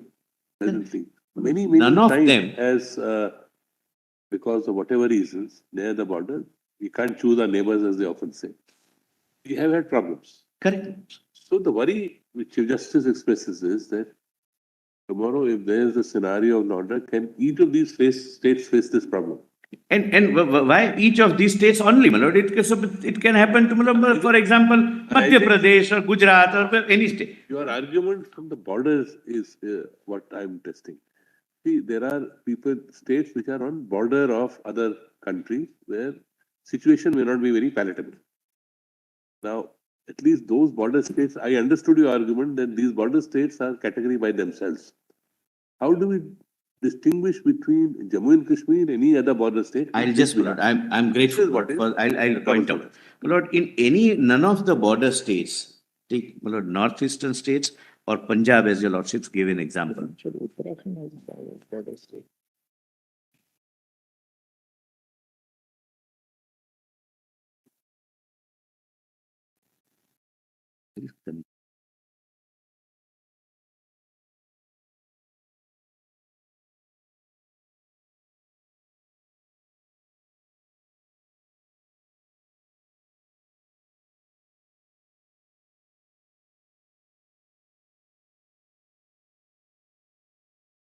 Northeastern states or Punjab or any other. Rajasthan has a border, Gujarat has a border. What possibly is being pointed out, you can't say because it's a border state, so it has to be treated. I'm not saying it, my lord, that's not the distinction I'm drawing. Because then it's a very, it'll Yeah, be.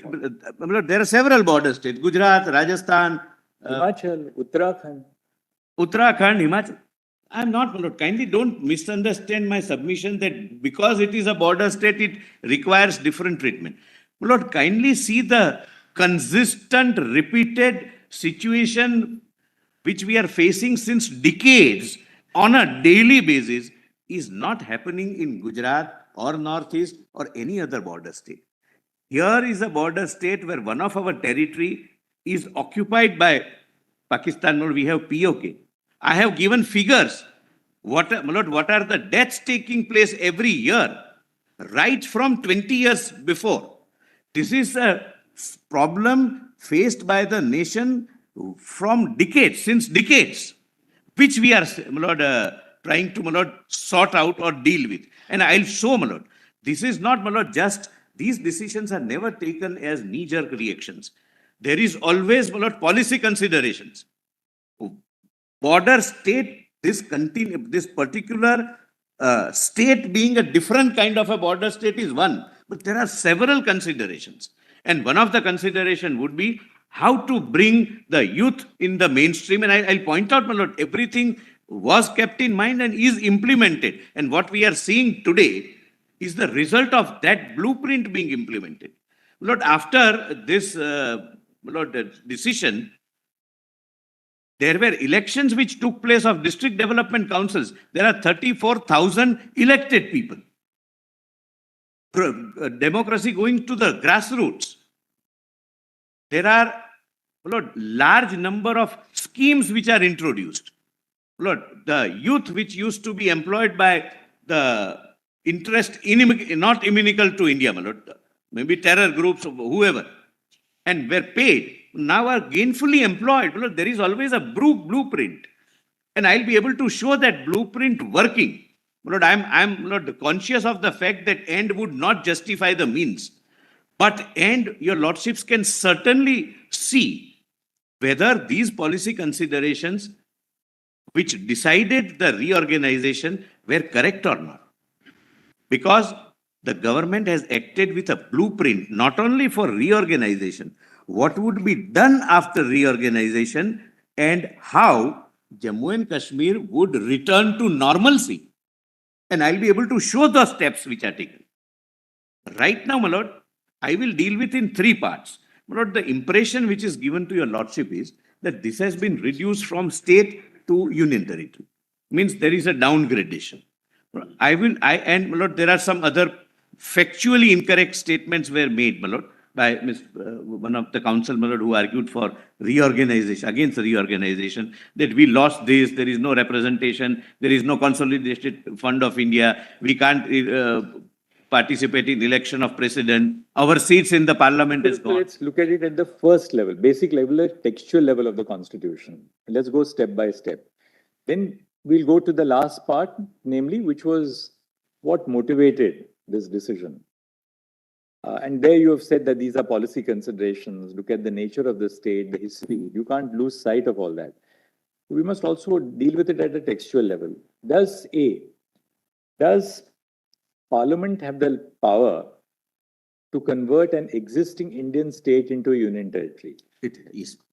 If it does have that power, how do you read Article 3? If you can just assist us on, that's the basic textual question. Lord, yes, Lord, there are, my lord, specific judicial pronouncements on. No, but we will go to the judicial pronouncements. I'll Why don't you actually first look at the text of the statute? Before that, of the Constitution. may I request your lordships to have a just bird's eye view of the Reorganization Act itself?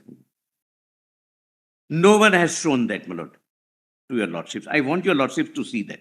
You look at the Reorganization Act, that will provide us. I'm not reading every part. I'm just taking your lordship through the titles. Lord, nobody has read, my lord, and first, that's worrying us. That's worrying us. Let's look at the source of the power. Kindly come to, my lord, Article 3. Just in a minute or so. Yes. Just how you interpret Article 3. Article 3. Also, I would like to know whether it's some kind of a, what is the nature of exercise of that power? Is it a permanent exercise of power? Is it a temporary exercise of power? What is No, that? it is, my lord, I must, Lord, let me answer that straight. Lord, this question was put in the parliament when the reorganization bill was passed. Lord, I'll just read, my lord, the statement of the honorable minister on the floor of the house. So the union territory here is not intended to be a permanent territory. No, my lord. All right. And that's what, my lord, I'm making. Question number two. Yes. Number two. How impermanent is it? And question number three, when are we going to have elections? I understand, my lord. So that is why, my lord, I was going to show to your lordships the steps taken to ensure that we reach that stage. I will show those steps. All right. Now let's go to Article 3. Article 3. Article 3, formation of new states and alteration of areas, boundaries, or names of existing states. Lord, first, my lord, before that, please read, my lord, explanation 1 so that your lordships can read in that context. In this article, in clause A to E, state includes a union territory, but in the proviso, state does not include a union territory. Correct, my lords? So wherever you read state, read union territory. Union That's territory, except the proviso. So now let's read clause A in the light of that. Yes, ma'am. And my lord, this very reorganization has been subjected, and my lord, this honorable court has said that it is permissible. This reorganization act has passed the muster of your lordships under 3 and 4. The judgment I'll show. Parliament may by law form a new state by separation of territory from any state or by uniting two or more states or parts of states or by uniting any territory to a part of any state. So, my lord, I would read, Parliament may by law form a new union territory by separation of territory from any state or by uniting two or more states, we are not concerned, or parts of the state, again, we are not concerned. So there is a power of having two union territories out of one state. Then B, increase the area of any state, diminish the area of any state, alter the boundaries of any state. But here, this would also result. Does clause A contemplate a situation when the entirety of a state can become a union territory? There are two. Jammu and Kashmir and Ladakh. And there is nothing, my lord, which prohibits. Does clause A contemplate a situation where an entirety of a state can become, say, more than one union territory? What you've done? It can, my lord. I'm not answering that question because that doesn't arise here.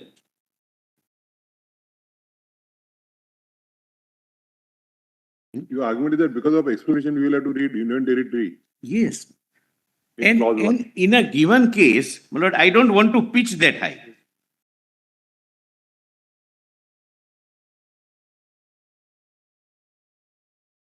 See, clause A, the problem.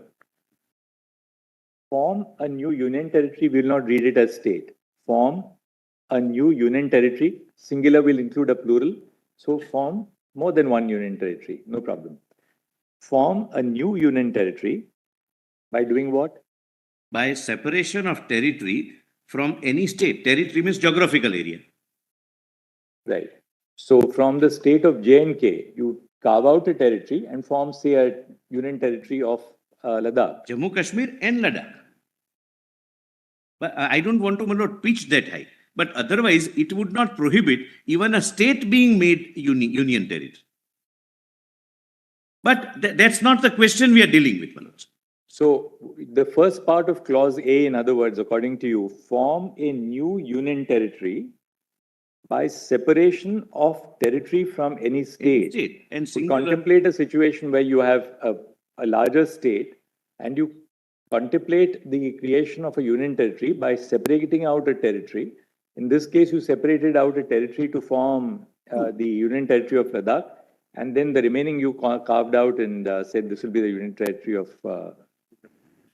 It will not amount to reading. Suppose you had not carved out Ladakh and you had declared the whole thing as a UT. Lord, there is no restriction in doing that. I don't wish to pitch it that high. I'm going to test and understand. Suppose you create one UT only. Then it is form a new state by separation of territory from any state. That has not occurred. No UT has been carved out.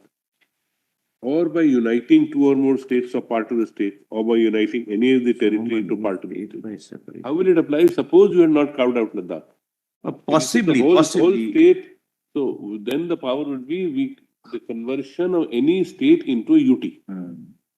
That possibly The is. fact that you carve out a part of a state. Possibly, your lordships are right. That is not. Higher, this thing. That is possibly not contemplated, subject to. But form a new state, that is form a new union territory That's the proposition. by separation of territory from any state. So separation is necessary. So if you don't separate and create, you really, how do you contemplate converting a state into UT? And if, I'm just saying for the sake of argument, if that is not possible, can you do that by carving out a UT and making the other also UT? There is no restrictions. And this is how, my lord, it is understood by your lordships also. Because, for example, my lord, Assam, Tripura, and Arunachal became UT first and thereafter became state. Assam remained a state, that's the distinction. But Assam could have also become a UT. There is no restriction. That's what I'm saying. See, just carving out Ladakh as a UT is, I would say, less complicated in its nature. So therefore, to test the proposition, I am saying, suppose you don't carve out UT, Ladakh. You decide that the whole state should be a UT. So can you do that and say J&K state will remain as it is as boundary, but from state it becomes a UT? When we want it, we'll reconvert it back to the state. My lord, my first reading is separation is necessary. That's my first reading. That is what is a little. Because that question we are not faced, my lord, right now in this.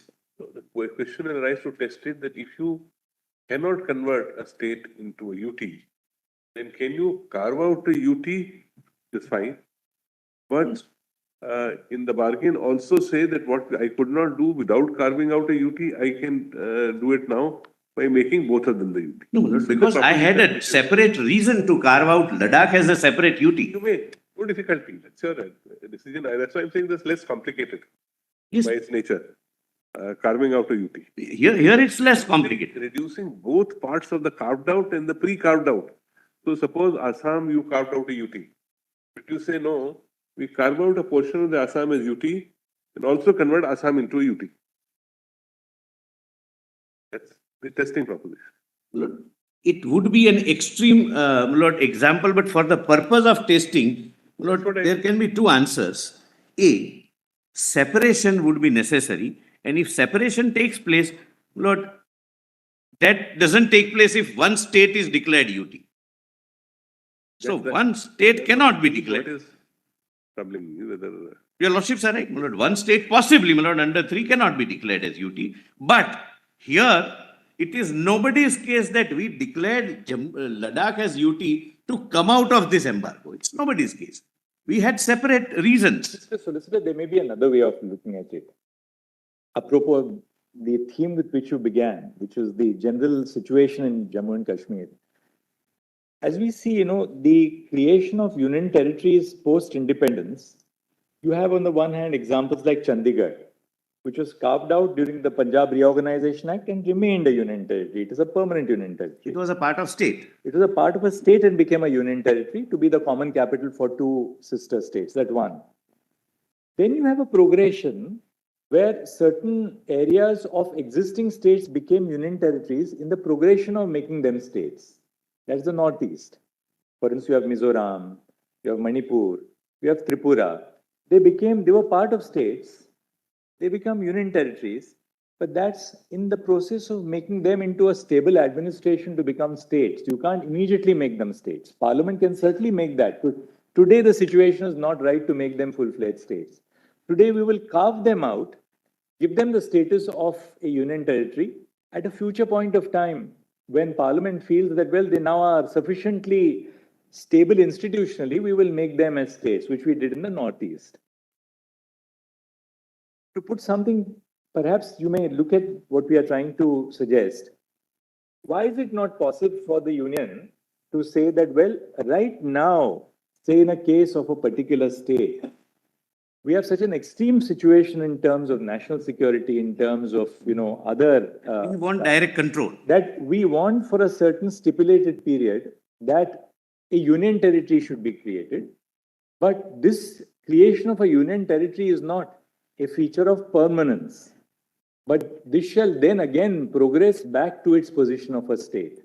Removing the reasons why it was required to be Should the converted. union not have a control for a certain stipulated period to bring stability? Because ultimately, let's face it, whether it's a state, whether it's a union territory, all of us have survived, the nation survives.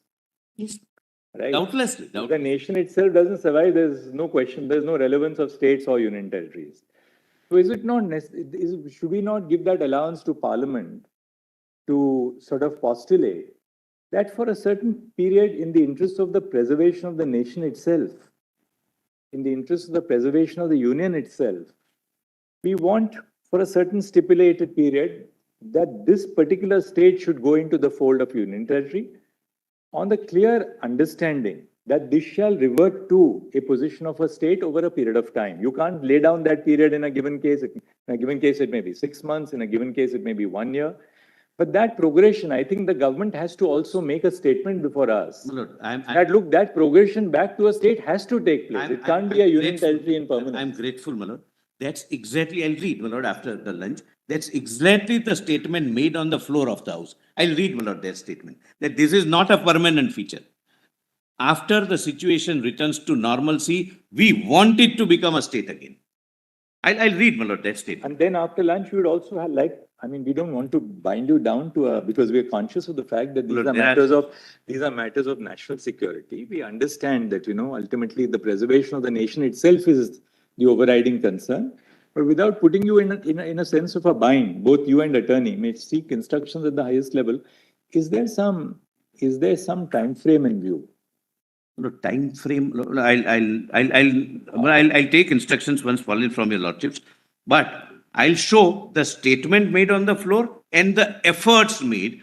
And the statement is once the efforts are fruitful and everything is normal, then, my lord, there is a. But I'll Because equally, Mr. Solicitor and Mr. Attorney, restoration of democracy is a very important. Absolutely. It's a vital Lord, in component for our nation. in We can't have a 2020 situation where you have. But not only one thing, but give me a second more. In 2020, for the first time in the history, the local government elections took place. 34,000 people are now elected people, which is possible only because of. Therefore, the progression, we take your point. We take your point that the progression has already begun. Yes, madam. No hartal, no stone pelting, no curfew. At least situation is normal, Manoj. But No, I am not only on, my lord, election and politics. I am on, my lord, national integrity. is there a roadmap? Yes, yes, it is. And tell us what the Yes. roadmap is.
Apropos, my lord, what fell from your lordships before the lunch break.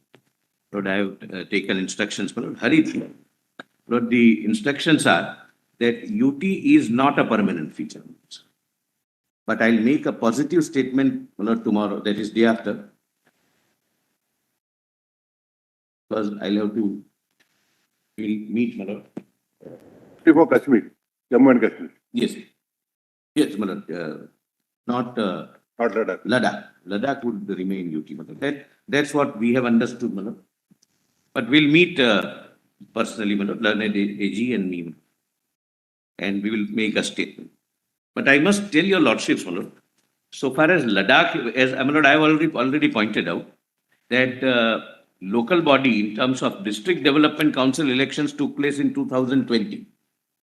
And so far as Ladakh is concerned,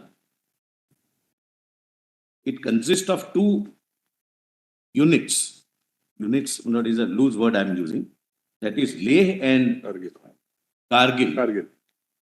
Lord, election to Ladakh Autonomous Hill Development Council, Leh, is held in October 2020 for 26 seats. And for Kargil, it is going to be held on 10th of September 23. So Ladakh election would be over. But I may, my lord, your lordships need not open, my lord. It is volume 10, document compilation volume, page 763.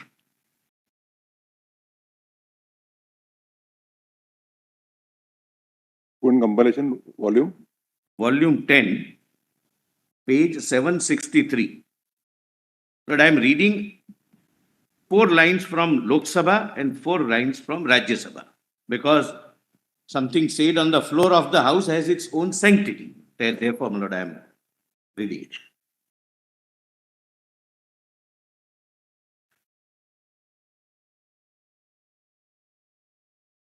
Lord, your lordship says, my lord, page 763, my lord, volume 10. Because the Honorable Home Minister introduced the bill and it was debated. It was debated for both the days. This is Lok Sabha, this one? This is Lok Sabha, my lord. What I am reading at page 763 is Lok Sabha. All members participated in the debate and my lord, relevant is the last para. अध्यक्ष महोदय, मैं अनुच्छेद 370 की बात बाद में करूंगा.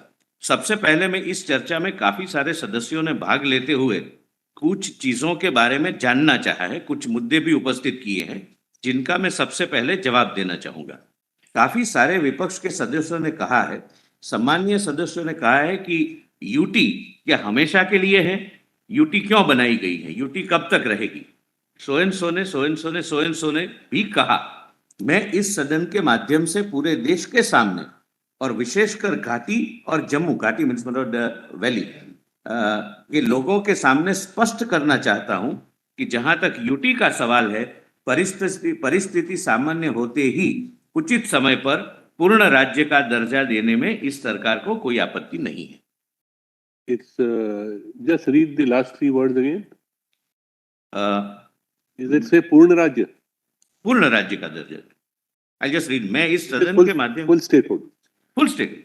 मैं इस सदन के माध्यम से पूरे देश के सामने और विशेषकर घाटी और जम्मू के लोगों के सामने स्पष्ट करना चाहता हूं कि जहां तक यूटी का सवाल है, परिस्थिति सामान्य होते ही उचित समय पर पूर्ण राज्य का दर्जा देने में इस सरकार को कोई आपत्ति नहीं है. मलोड 512 is Rajya Sabha, Malord. Here also, Malord, this question arose.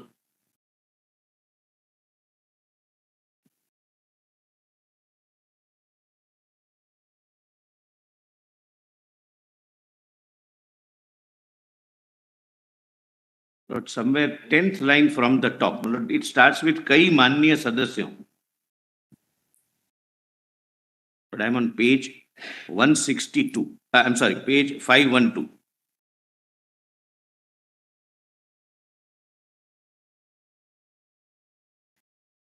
Your Lordship has one? My Lord. After that, after the English words, constitutional position? No, उससे द सेम लाइन, अगर सभापति महोदय की आज्ञा हो तो मैं पूरी कॉन्स्टिट्यूशनल पोजीशन सदन के सामने रखने को तैयार हूं। एक माननीय सदस्य ने पूछा कि कब तक यह यूटी रहेगा।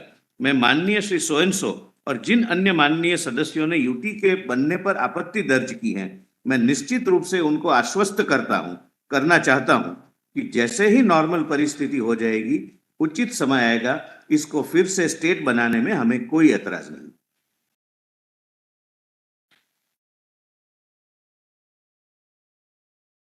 मैं आज इस सदन के माध्यम से जम्मू कश्मीर की जनता को भी कहना चाहता हूं कि जम्मू कश्मीर भारत का मुकुटमणि है और इसमें कोई मतभेद नहीं है। जब भी उचित समय आएगा, मगर आज जिस प्रकार के भाषण हो रहे थे, मुझे लगता है थोड़ा लंबा समय रहेगा, एटसेट्रा एटसेट्रा, क्योंकि इस भाषण इसके बाद घाटी में भी होने वाले हैं। That was my lord an apprehension. What's the date of this? 5th of August 2019, when reorganization bill was being considered.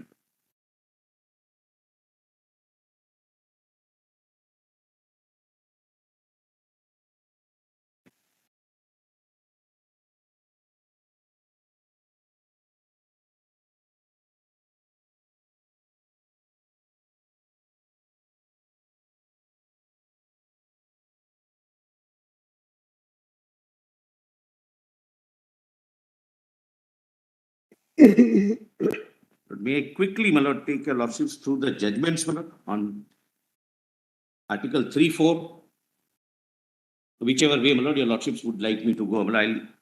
I'll read, my lord, only cite few judgments on All right, let's- reorganization and 356. All right. Where are they, Solicitor? My lord, 162. My lord, your lordships have Which read compilation? my written submission, volume 3, combined written submission. My lords have seen Article 3 and Article 4. The respectful submission is, my lord, and this, my lord, we, during discussion with Mr. Dwivedi, my lord, we came to know. Lord, the distinction is, this is the only state where it was not at par with the rest of the country. And now it is becoming the part. That is, my lord, the distinguishing feature which would never arise in case of any other state. Now, my lord, this UT, my lord, of Jammu and Kashmir came up for consideration of this honorable court. My lord, at page 162, the judgment of... I closed the compilation volume, so I'll have to research your, find out where. Volume 3. I'm sorry? Volume 3. Volume 3.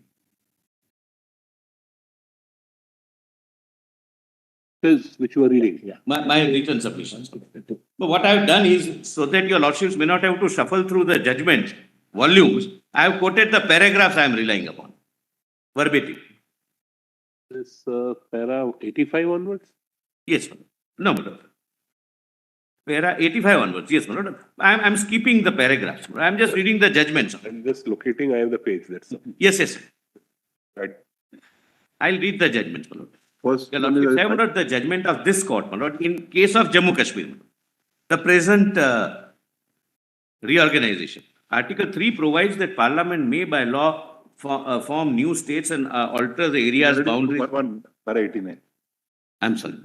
Para 89. Para 89, I'm sorry.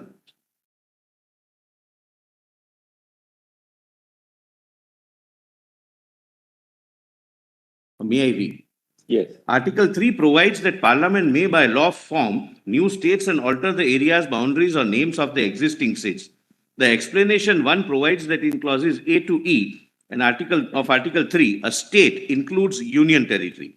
Thus, explanation 1 makes it amply clear that the power of Parliament under clause A of Article 3 to make a law to form a new state or to alter a boundary of a state includes a power to make a law to form a new union territory. Explanation 2 clarifies that power conferred by clause A on Parliament to enact the law to frame a new state includes a power to form union territory by uniting parts of any state or union territory to any other state or union territory. Not kindly come to para 26, my lord, at page 163. On conjoint reading of Article 3, 4 and 239A, we find that Parliament, by making a law, can convert an existing state into one or more union territories. B. Parliament is empowered by law to create a body of legislature for the union territories of Puducherry and Jammu and Kashmir. Accordingly, subsection 2 of section 14 of Jammu and Kashmir Reorganization Act provides that there shall be a legislative assembly for union territory of Jammu and Kashmir. And C, even if law made by Parliament creating a body of legislature for union territories of Puducherry and J&K has the effect of amending certain parts of the Constitution, it shall not be deemed to be an amendment of the Constitution for the purpose.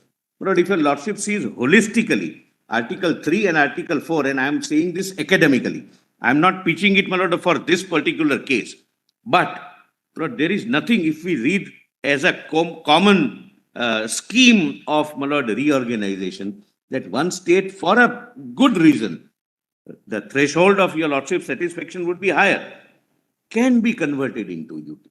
Because 4 says some incidental provisions can even include something which may otherwise amount to amendment, but would not be treated as an amendment under 368. Then, my lord, Pradeep Chaudhary, my lord, I'm skipping. Your lordship's 1 and 2 were made applicable to Jammu and Kashmir. Yes, but what happened was, during the first arguments of the petitioners, they pointed out the Article 3 as applicable to the state of Jammu and Kashmir, which provided that nothing can be done without consent of Jammu and Kashmir Assembly. Without pointing out to your lordships that before this Reorganization Act was placed before the House, the entire Constitution was made applicable. Therefore, that proviso goes. Now, what Article 3 your lordships have applied, my lord, when this reorganization took place. Lord, I hope I am able to make myself clear. What was shown was the earlier Constitution as applicable to Jammu and Kashmir, Article 3 as applicable to Jammu and Kashmir, which provided for a mandatory consent. But first, the President issued 272, CO 272, applied the whole Constitution, meaning thereby what we are reading now as Article 3 was Article 3 when reorganization took place.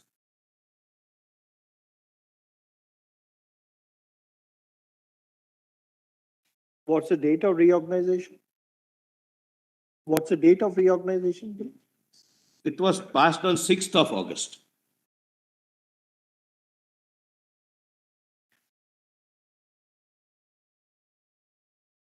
In both houses.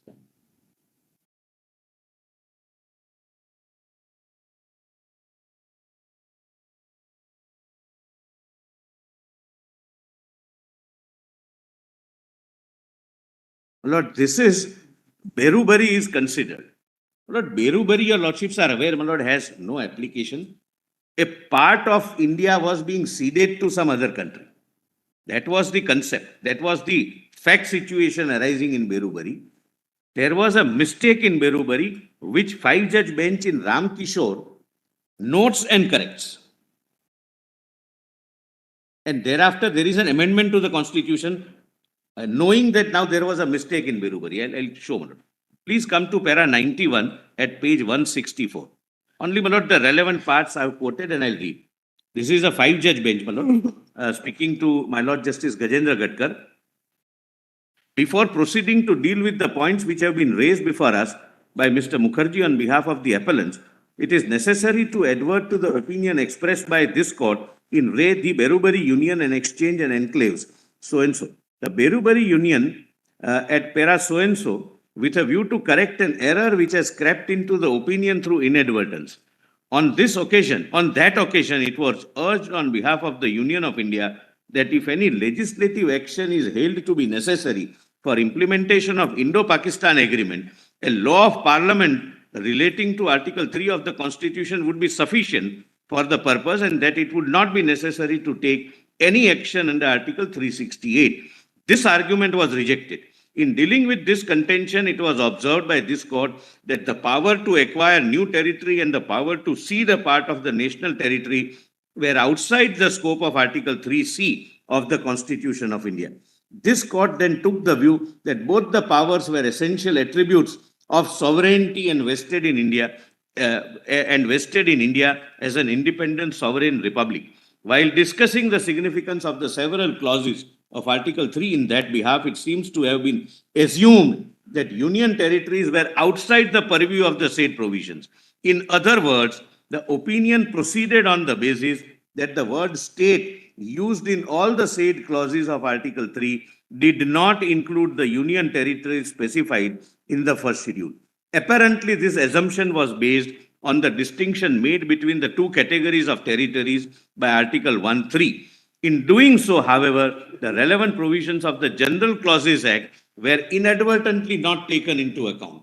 Under Section 358B of the said Act, state, as respects any period after the commencement of the Constitution, 7th Amendment Act, shall mean a state as specified in the first schedule to the Constitution and shall include a union territory.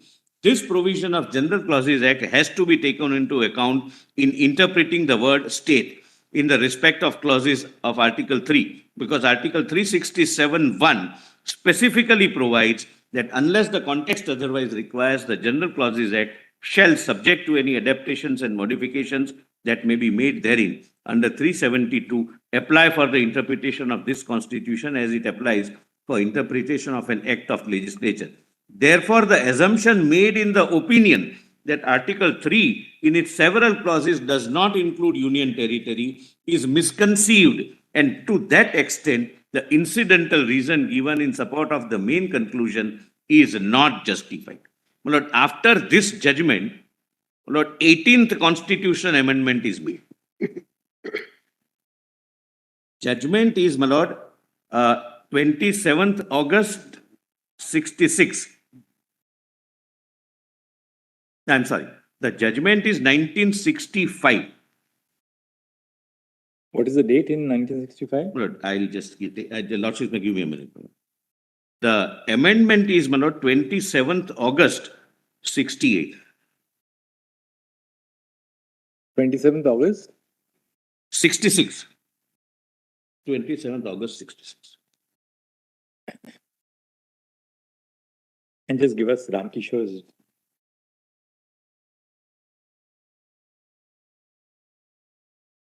By which, my Lord, these explanations came to be added. Right. That state includes UT. That was, my Lord, result of this Ramkishore Sen judgment. My Lord, if your Lordship would like to see where it is PDF volume 6, case compilation volume 6. For what? Ramkishore judgment. Ramkishore judgment. Your Lordship wanted Ramkishore judgment? Yes, sir, just the date. Just give us the date, that's all. My Lord, 11th August 1965. All right. This is prior to. Now, your Lordship, my Lord, kindly directly go to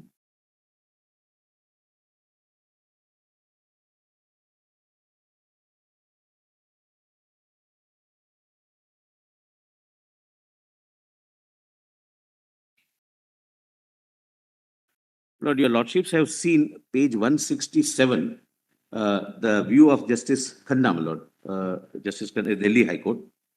And thereafter, my Lord, I'll read Mangal Singh little later because it's not, my Lord, quoted here. Please come to 169, page 169. State of West Bengal.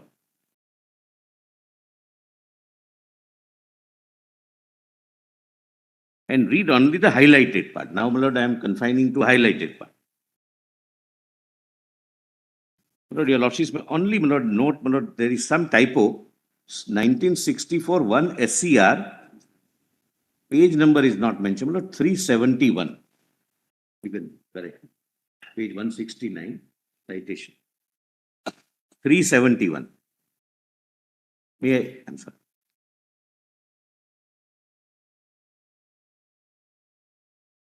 Look, this is a judgment by 6 honorable judges bench. The legal sovereignty of Indian nation. Your Lordship, guess, my Lord, Justice called, my Lord, para 101. 101.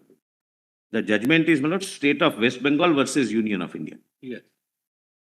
Legal sovereignty of the Indian nation is vested in the people of India, who, as stated by the preamble, have solemnly resolved to constitute India into a sovereign democratic republic for the object specified therein. The political sovereignty is distributed between, as well as we will presently demonstrate, the Union of India and the states with greater weightage in favor of union. Kindly come down, my lord, to para 35 of the judgment, only the underlying portion. There are no independent constitutions of the states apart from the National Constitution of Union of India. Chapter 2, Part 6, from Article 152 to 237 deals with states, the power of legislature of the states, the power of executive and judiciary. What appears to militate against the theory regarding the sovereignty of the state is the wide power with which the parliament is invested to alter the boundaries of states and even to extinguish the existence of a state. There is no constitutional guarantee against alteration of boundaries of the state. By Article 2 of the Constitution, the Parliament may admit into the Union or establish new states on such terms and conditions as it thinks fit. And by Article 3, the Parliament is by law authorized to form a new state by redistribution of territory of a state, or by uniting two or more states or parts of states, or by uniting any territory to a part of the state, increase the area of any state, diminish, etc. But then 4 lines from thereafter, Parliament. The word starts with Parliament. Parliament is therefore by law invested with authority to alter the boundaries of any state and to diminish its area so as even to destroy a state with all its power and authority. That being the extent of the power of Parliament, it would be difficult to hold that the Parliament which is competent to destroy a state is, on account of some assumption as to absolute sovereignty of the state, incompetent effectively to acquire by legislation designed for the purpose of property owned by the state for government purposes. Then next is, my lord, again, Babulal Parate is 5 judgment. Babulal Parate, this is different, my lord, not that 19(1)A judgment. That is also Babulal Parate, my lords, recollect, my lord, freedom of speech and expression.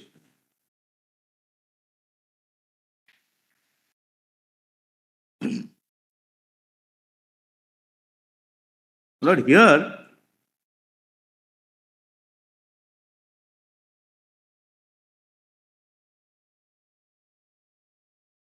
views, my lord, the assembly's views were taken from Bombay Assembly for ABCDE areas.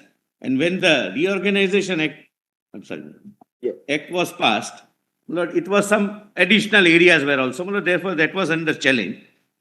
We proceed now to consider these contentions. It is necessary to state at the outset that our task is to determine on a proper construction the true scope and effect of Article 3 of the Constitution with particular reference to second condition laid down by the proviso thereto.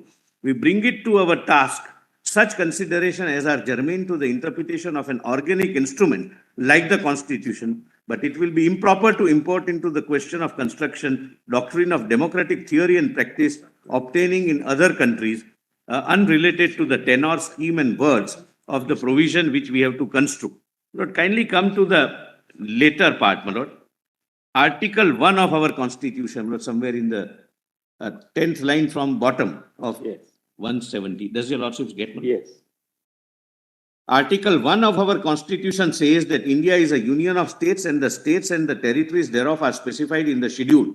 There is therefore no difficulty in understanding what it meant by expression state in Article 3. It obviously refers to states in the first schedule, and the legislature of state refers to the legislature which each has under Constitution. That being the position, we see no reason for importing into the construction of Article 3 any doctrine, consideration of the sanctity of rights of states, or even for giving an extended meaning to the expression state occurring therein. None of the constituent units of Indian Union was sovereign and independent in the sense the American colonies or Swiss cantons were before they formed their federal unions. The Constituent Assembly of India deriving its power from the sovereign people, was unfettered by any previous commitment in evolving a constitutional pattern suitable to the genius and requirement of the Indian people as a whole. Unlike some other federal legislatures, Parliament, representing the people of India as a whole, has been vested with the exclusive power of admitting or establishing new states, increasing or diminishing the area of an existing state, or altering its boundaries, the legislature or legislatures of the states concerned having only the right to an expression of views on the proposals. It is significant that for making such territorial adjustment, it is not necessary even to invoke the provisions governing constitutional amendments. Then, my lord, Raja Rampal, only one line, my lord, I'll now coming down to one line, my lord, kindly, my lord, appreciate. It says India is an indestructible union of destructible units. Raja Rampal, my lord, again, 5-judge bench.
Law, my lord, I am pointing out. I am not pitching that argument that high, my lord. What we have done is, as a temporary measure, as it is clear from day one, the parliamentary debates, that we have created two units, namely two union territories, and one union territory is with legislature, the power vested with the power of police with the center, because of the very peculiar nature of the situation arising since decades. Rest everything they have, what state has. Pointed out two instances where it has happened. First was Punjab. That was a very peculiar problem. Punjabi Suba movement, etc. More or less everybody was agreeable. Probably it could not muster through the legislative assembly. No, there was no assembly. There It was during governor's rule. No, I understand that, but earlier it could not muster through the division of Punjab between Haryana and then parts of Punjab going to a union territory first, even Himachal Pradesh, then Himachal Pradesh itself becoming a state. And then probably Cochin and Travancore is the other example which is given. The third is this. This is a way, because once you suspend the proviso, then virtually the power of the state governments are taken away. The representation of the state is represented by the will of the people of a larger country. Correct. Can lead to. That is, my lord, touched upon in Bomai, SR Bomai. My lord, please come to page 173. Even this question was, my lord, considered in Bomai judgment. We read Bomai judgment for a different issue, but this was also one of the consideration, one of the factors which fell for consideration of the court. Page 173.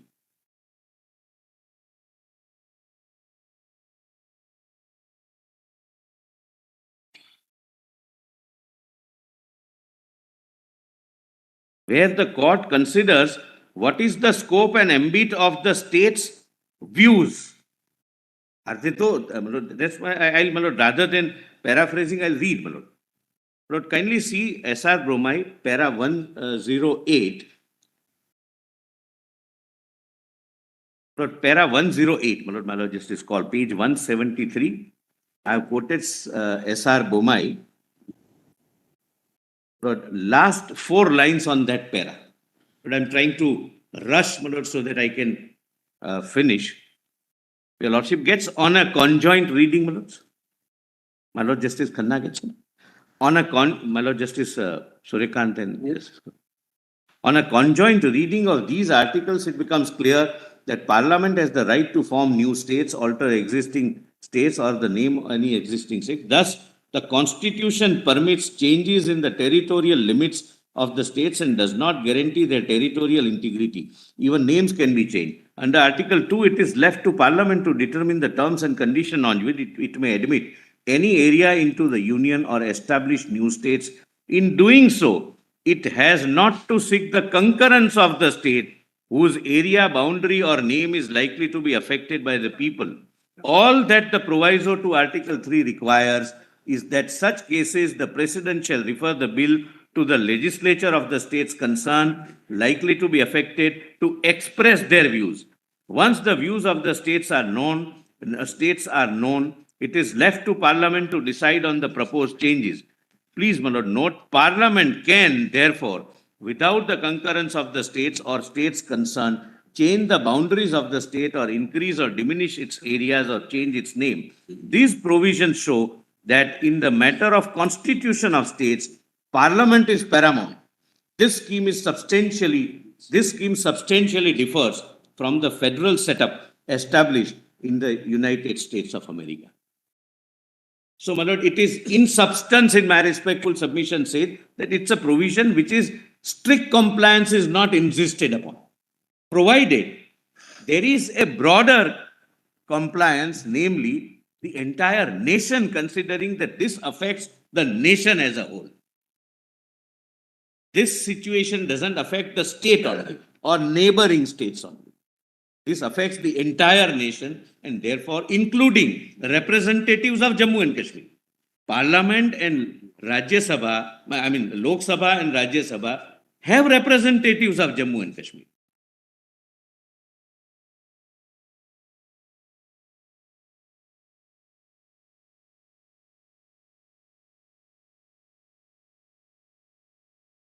So, these are my judgments on 3 and 4. Would your Lordships like to have a bird's eye view of the Act? All right. Lord, Volume 3, documents, page 112. I won't take more than, my Lord, 5 minutes to do this. I am, my Lord, tempted to show this because nobody has shown, which could not have been my objection, but without showing several statements were made that we are reduced to nothing, everything is taken up. Therefore, my Lord, it is my duty to point out just bird's eye view, my Lord.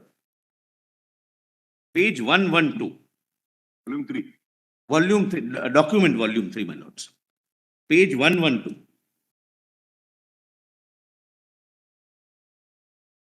But please see, definition, assembly constituency is defined 2C. It has all attributes of a state. It is state with UT with legislature, but all attributes of a state. Assembly constituency, your Lordship gets 2C. Am I with your Lordship? Yes. Then election commission 2D. Then 2G, my Lord, on the next page, 113. 2G, legislative assembly. J, population ratio and union territory. Please, my Lord, see the formation of union territory of Ladakh without legislature. Then, my Lord, formation of union territory of Jammu and Kashmir with legislature. Correct, my Lords? Then come to, my Lord, page 114. No reduction. They say that our representation in Parliament is reduced. On and para 10. On and from the appointed date, there shall be allocated 5 seats to successor Union Territory of Jammu and Kashmir and 1 seat to Union Territory of Ladakh in the House of People. Earlier they had 6. Now it is 5 plus 1, 6. Then delimitation of I'm sorry. That's section 10. Section 10, my Lords. My Lord, the argument of Mr. C.U. Singh was that we have lost representation in Parliament. Then somebody said that our seats are reduced. Lord, Mr. Nafde said the seats are reduced. It was 6 in total. Now it is 5, Jammu and Kashmir, and 1 Ladakh.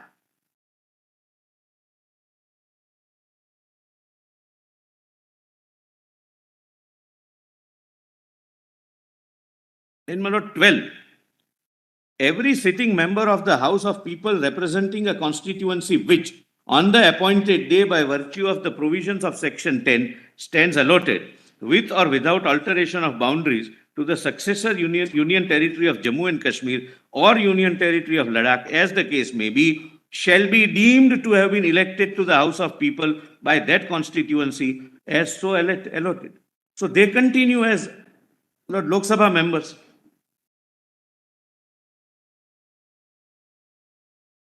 Then 13,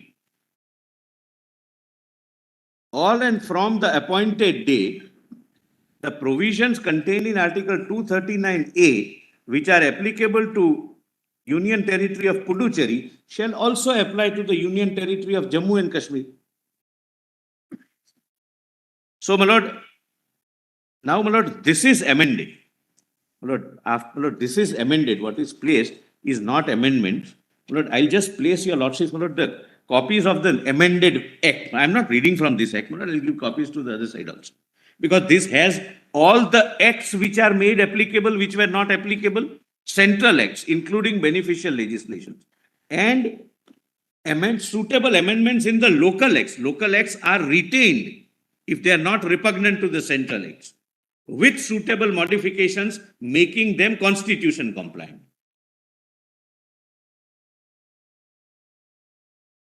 Well, this is amended, section 13, because the argument was that now we can't vote. MLAs of Jammu and Kashmir cannot vote.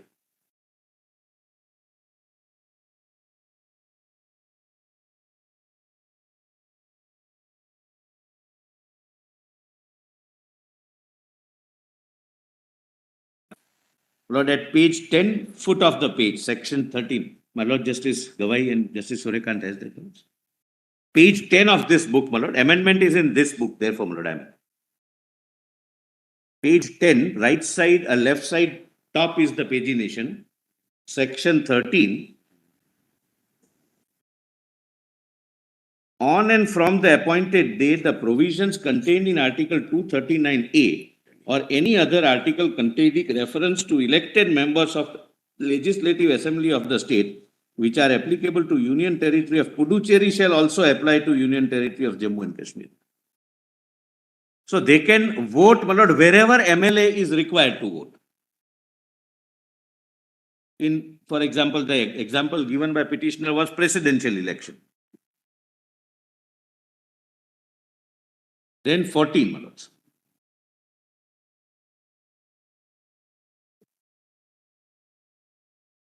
I have one. Copies.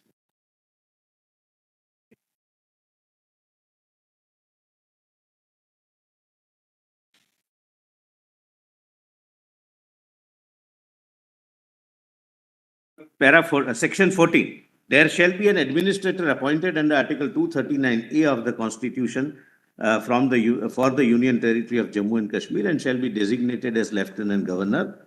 The total number of seats in the Legislative Assembly would be 107. Then, my lord, every entry except police. Police is, my lord, now for obvious reasons, my lord, I need not even explain why police is, my lord, directly under the control of the center. And clause 6, my lord, this comes for the first time. 14.6. This was never there. Seats shall be reserved for scheduled caste and scheduled tribes in the Legislative Assembly of the Union Territory of Jammu and Kashmir. This has come for the first time. Then come to, my lord, section 16.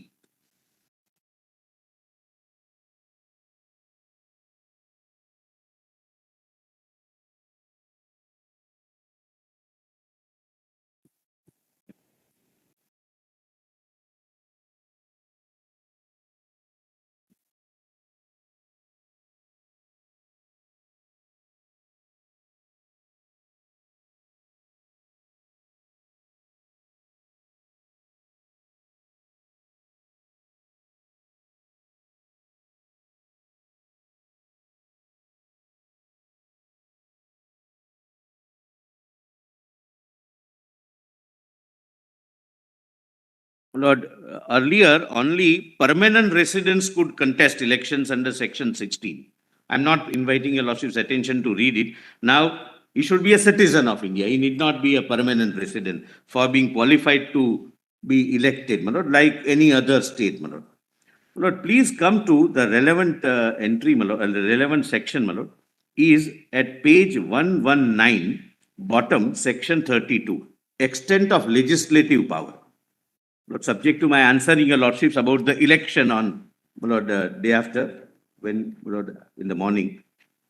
But 119 of your compilation or? no, my lord, the act, volume 3, my lord, same act, I'm reading from the act, my lord, page 119, section 32. Volume 3, document volume 3, my lords. Your lordships have 32. Subject to the provisions of this act, the Legislative Assembly may make laws for the whole or any part of the Union Territory of Jammu and Kashmir with respect to any of the matters enumerated in state list, except the subjects mentioned at entry 1 and 2, namely public order and police, respectively, or the concurrent list in the 7th schedule to the Constitution, insofar as any such matter is applicable in relation to Union territories. Then, my lord, 35, inconsistency between the laws, my lord, there is a provision. Special provision as to So finance. follows the Delhi model. Delhi model. has land Delhi, of also. course, 1 and land. 1, 2, and 18 is carved out. Land is given to the state legislation. No, land is not given. Not given. Where is land accepted? Which provisions is land taken away? Not here, not here. Here only police and public order. Right. My lord, in Delhi. I thought you were saying land is also taken away. No.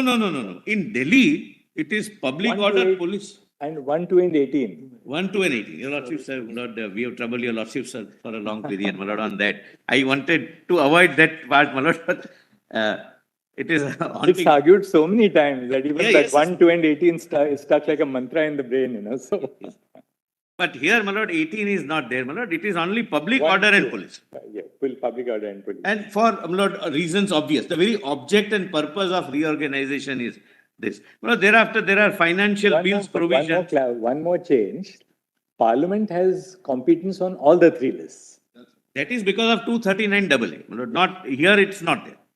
So unlike a state legislature, in the case of union territories like Delhi, for instance, Parliament can enact a legislation on any item. No, that is because of 239 AA. Double A. But Here- I'm saying the same principle is followed here. I don't think, my lord.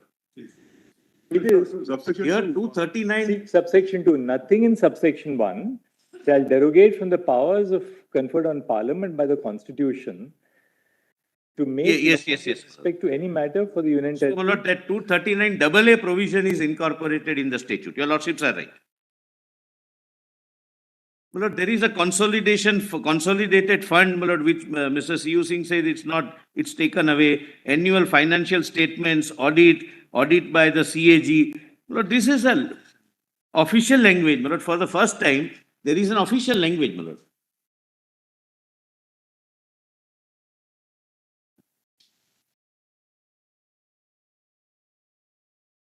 I wish this was pointed out to your lordships, my lord, while saying that we have been deprived of everything. It's just a UT. It is a state, my lord, for all purposes except these 2 entries.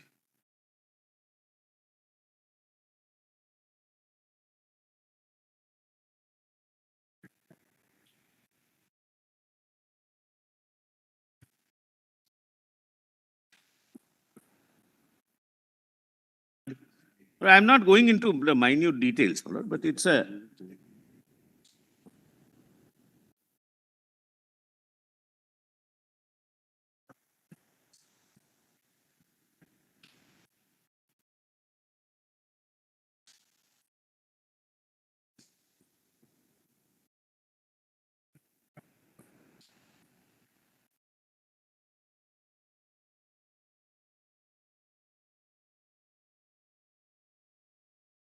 Lord, Mr. C.U. Singh argued that the assets are also merged with Union of India. Actually, nothing turns on it in this case. It's almost like trivia right now. But clause 2 says nothing in subsection 1 32, shall derogate from the powers conferred on Parliament by the Constitution to make laws with respect to any matter for the Union Territory of Jammu and Kashmir or any part thereof. So this provision does not empower Parliament to make a law on the state list. Like 239 AA. The provision comes in 246(4). 246(4) says Yeah. Parliament has power to make laws with respect to any matter for any part of the territory of India not included in a state, notwithstanding that such matter is a matter enumerated in the state law. No, that is at par with everyone. That's why, no, just as a matter of constitutional position, Parliament can enact a law on all the three lists for Jammu and Kashmir. Even in absence of subsection 2, it could have. That's right. That's Article 246(4). Of Constitution operates. That's a constitutional position. So I am not reading, my lord. Mr. C.U. Singh, my lord, said that even the assets will go to, has gone to the central government. So there is a specific provision, apportionment of assets. Jammu and Kashmir assets remain with Jammu and Kashmir, and Ladakh assets went to Ladakh. That's how, my lord, whenever reorganization takes place, the things happen. Now, my lord, I may come to Article 356. But kindly come to my written submissions. And this is, my lord, the last part of my submissions, my lord. I have already crossed my time, my lord, but 142. Yes, my lord, I am placing it for your lordship's consideration. Lord, the government's rule, governor's rule is in challenge, as I have pointed out, after 14 months. Which PDF? 142, my lord. My written submissions, 142. Volume 3, 142.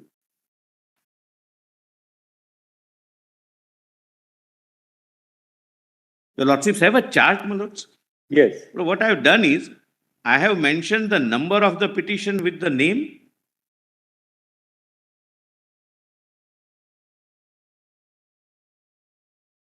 prayer prayed for, and the grounds for challenging this proclamation. These are the only petitions and these are the only grounds in those petitions. The lordships are aware, my lord, how a constitutional act of imposition of governor's rule or president's rule is to be challenged, and what should be the averments. What was the material, sufficiency, this, that, another? Nothing, because it was done after 14 months, only as a corollary of challenging 5th and 6th of August action. I'm not reading, my lord, the pleadings, but there are no pleadings. My lord, that's all I am saying.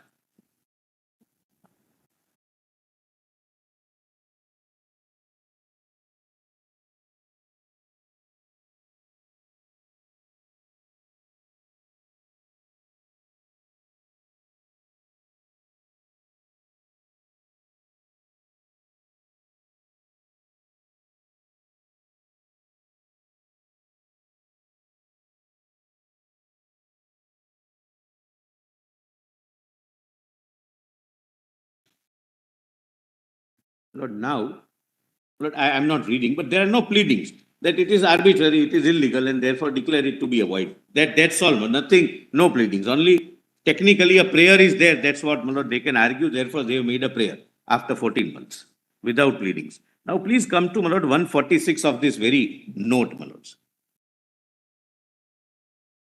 On the question,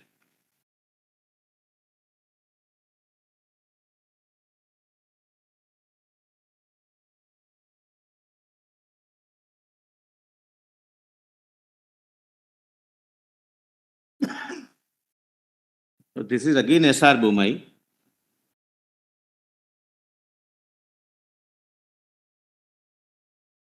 I am on page 147. Lord, I am going fast. I've seen your lordship's eyes looking at the clock, my lord. I am also on the clock. No, that's not. Please don't have any such feeling. On the lighter side, crucial. Lord, it's That eye goes to the clock just as a matter of training, that's all. on the lighter side, Lord, I am saying so that Not directed to the attorney also. More than 22 years of training on this. Exactly. More than 22 years of training. Mr. Solicitor, when we were judges of the Bombay High Court, we had a colleague who had come from Gujarat on transfer, a God's good person. So he had this specialization. We would meet outside the Chief Justice's chamber every morning. Just a little bit of camaraderie, and then we go to So every day, our colleague who had come from Gujarat would tell us how many more days there are to go back to the vacation. Yes. So But it is there are said that 66 days left for the vacation. but it is like many other parts, Lord, it is said that a Gujarati can come out of Gujarat. Gujarat never comes out of him. we always. Lord, 146, last, my Lord, Yes, part, great. only underlying portion. 147. Bomai, my Lord, SR Bomai.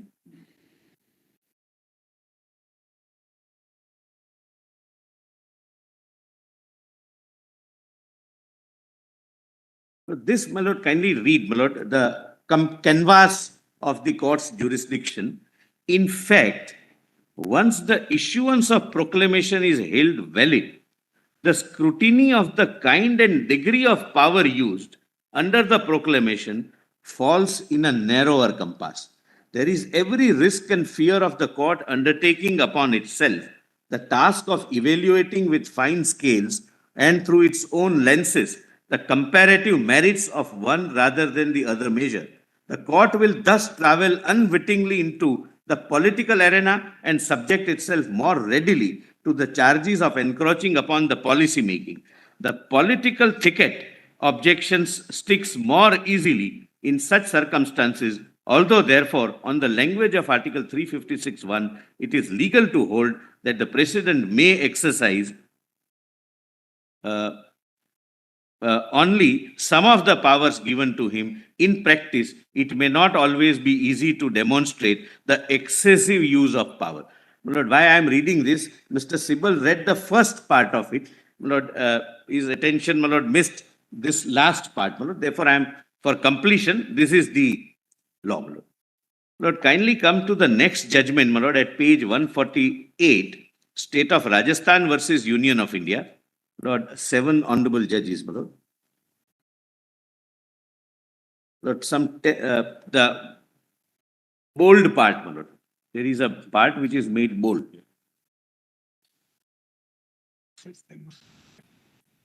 The learned counsel, your Lordship gets, my Lord. My Lord Justice Gawai gets, my Lord, the bold part. The learned counsel, appearing on behalf of the petitioners in the writ petitions, contended that it is clear from the provision enacted in Article 356, Clause 3, that the exercise of power by the President under Clause 1 is subject to the control of both houses of Parliament. The proclamation issued by the President under Article 356, Clause 1 would cease to be in force at the expiration of 2 months unless it is approved by both houses of Parliament. Prior to, my Lord, it was 2 months.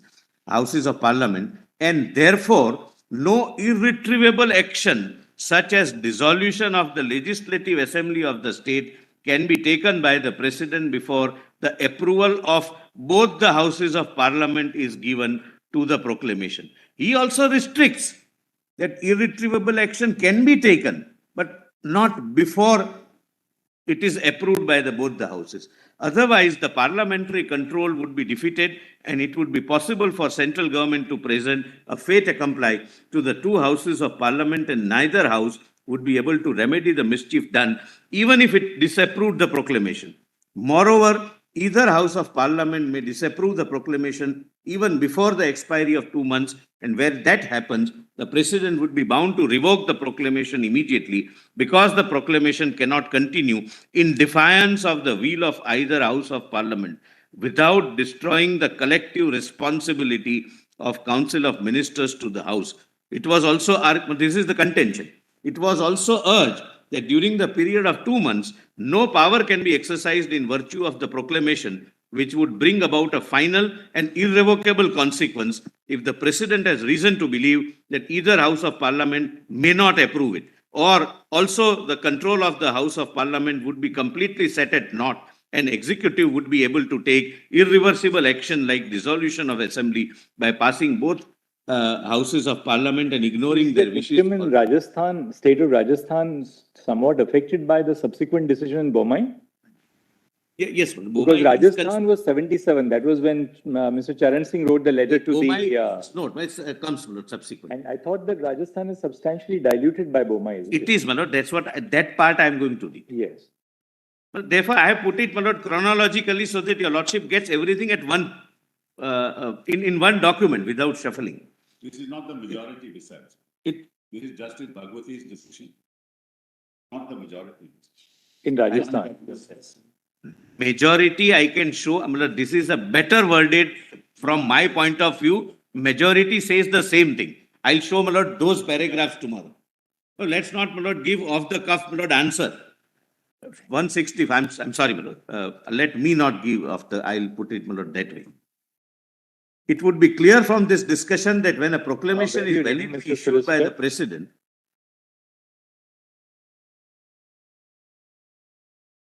same judgment, my lord, para 146. All right. I'll not give, I'm not reading, but I'll give the majority also, saying the same thing. But wording wise, I found this to be matching my submissions more. It would be clear from this discussion that when a proclamation is validly issued by the president under Article 356 Clause 1, it has immediate force and effect the moment it is issued, and where by proclamation the president has assumed to himself the powers of the governor under subclause A, he is entitled to exercise those powers as fully and effectively as the governor during the period of 2 months when the proclamation is in operation. There is no limitation imposed by any article of the Constitution that these powers of the governor can be exercised by the president only when they have no irreversible consequences, and where they have such consequence, they cannot be exercised until the proclamation is approved by both houses of parliament. Here in this case, I must add, they are approved also when the decision was taken by both the houses on all occasions. Whilst the proclamation is in force during the period of 2 months, the president can exercise all the powers of the governor assumed by him, and the court cannot read any limitation which would have the effect of cutting down the width and amplitude of such powers by confining their exercise only to those cases where no irretrievable consequences would ensue, which would be beyond repair. When any power of the governor is assumed by the president under the proclamation, the president can, during the 2 months when the proclamation is in force, do whatever the governor could in exercise of such power, and it would be immaterial whether the consequence of the exercise of such power is final and irrevocable or not. To hold otherwise would be to refuse to give full effect to the proclamation, which, as pointed out above, continues to operate with full force and vigor during the period of 2 months. It would be rewriting Article 356 and making approval of both houses of parliament a condition precedent to the coming into force of the proclamation so far as the particular power is concerned. Now kindly see, my lord, only the bold part. It is true that once the legislative assembly of the state is dissolved by the president in exercise of the power assumed by him under the proclamation, it would be impossible to restore the status quo ante if the proclamation is not approved by both houses of parliament. But that is the inevitable consequence flowing from the exercise of the power which the president undoubtedly possesses during the time that the proclamation is in force. Then again, my lord, only the bold part. It is therefore not possible to exceed. But rest I am not skipping because it's against me. I am skipping because I'm in a hurry. That kindly take him. If your lordship would like me to read, I can read everything. It is therefore not possible to accede to the argument of the petitioner in the writ petitions that during the period of 2 months before approval of the proclamation by the two houses of parliament, no irreversible action such as dissolution of the assembly of the state can be taken. The power to dissolve the legislative assembly of the state cannot also be denied to the president on the ground that the proclamation may not be approved by one or other house.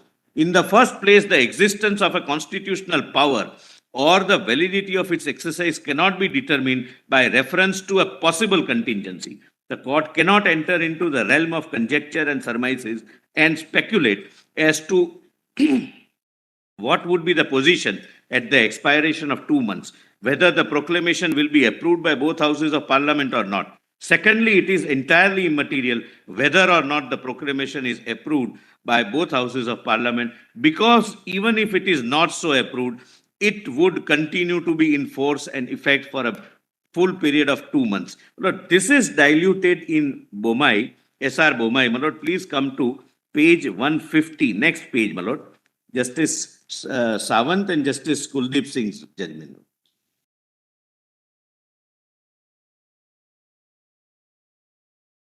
(153), my Lord, are the summary of conclusions. On this point, it is conclusion number 4, Roman 4. Since the provisions contained in clause 3 of article, am I with your lordship, my Lord? On my Lord Justice call, my Lord, page 150. Since the provisions contained in clause 3 of article 356 are intended to be a check on power of the president and the clause 1 thereof, it will not be permissible for the president to exercise powers under subclause A, B, and C of the letter clause to take irreversible actions till, please mark this, my Lord. This is the only dilution and this is the only limitation. Till at least both the houses of parliament have approved of the proclamation. And this is definitely the majority. Yes, please.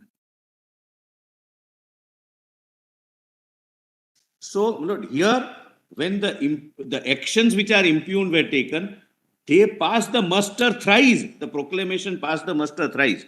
Then, my Lord, then Justice Pandian, I find myself in agreement with the opinion of Justice Sawant on his conclusion 1, 2, and 4 to 8, with which Justice B.P. Jeevan Reddy concurs in his judgment.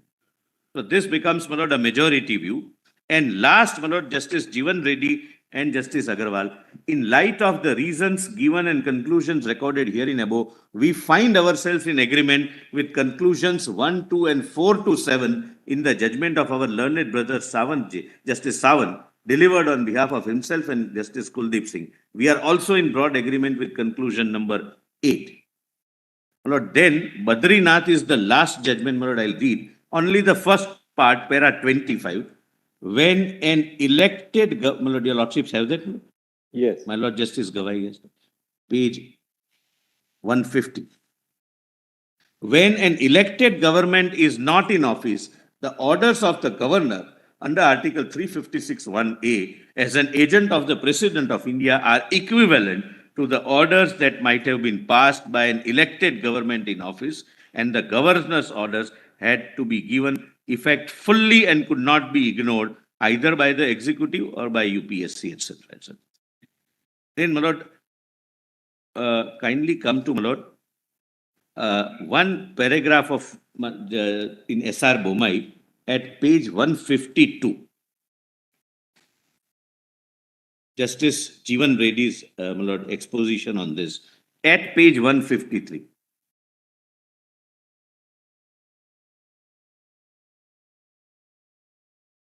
I'm not reading the rest, my Lord. Your lordships may, my Lord, it gives, my Lord, what happens when 356 is implemented. Then at 153, fourth line from the top. My Lord Justice Surikant and Justice Gavai has that page. I am on page 153, fourth line from the top. Coming to subclause B, your lordship gets that number? Yes. Coming to subclause B, when it speaks of the powers of legislature of the state being made exercisable by parliament or under its authority, it cannot and does not mean or imply dissolution of the legislature of the state. It is significant to note that the subclause refers to legislature of the state and not legislative assembly. In a given state, the legislature may consist of legislative assembly as well as legislative council. In such a case, there can be no question of dissolving the legislative council since it is continuing body. Only the legislative assembly can be dissolved. In other words, there can be no question of dissolution of legislature of the state, the expression employed in clause B. The question may then arise, why was subclause B put in and what does it imply? Because entire legislation is not being dissolved. only assembly is being dissolved. And the court answers. The answer must be that when the government of the state is dismissed or removed from house, the legislative assembly cannot function normally. It is difficult to visualize a legislative assembly or for that matter legislature functioning without a council of ministers, i.e. government. Thus, where the government of a state is dismissed or removed from office, or here resignation, the legislature of the state becomes ipso facto unworkable. It is for this reason that subclause B provides that powers of the legislature of the state shall be exercisable by or under the authority of parliament. The best exposition, my lord, of sub-article B.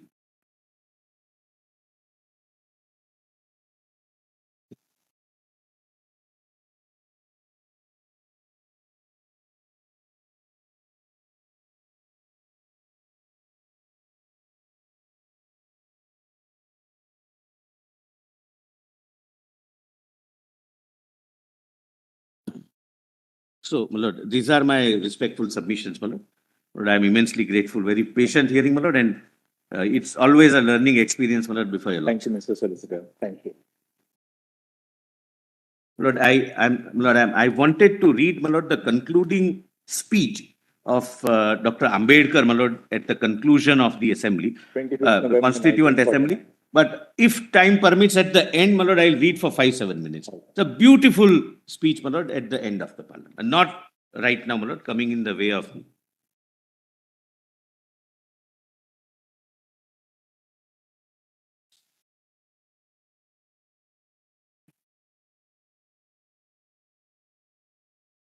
Inhabits very hard since while I was trying to read late at night through my iPad, still scribbling on the paper and then making some notes. So it's more than 61 years ago.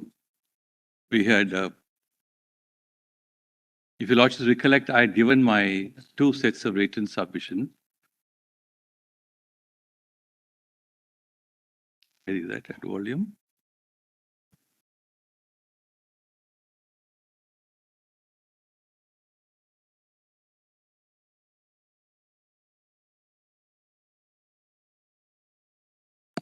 Detailed written submissions, which is at volume 4. I don't propose to read at length but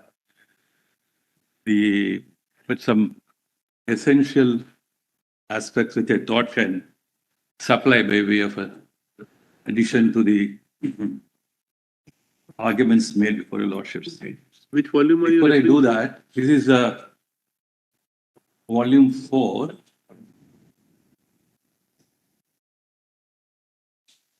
PDF, it's at page, it's a separate written submission on behalf of the Attorney General for India. That's volume 4. That's right. And then I handed over a 2-page note on the last occasion with a summary of my submissions. Your opening arguments. Yes, yes.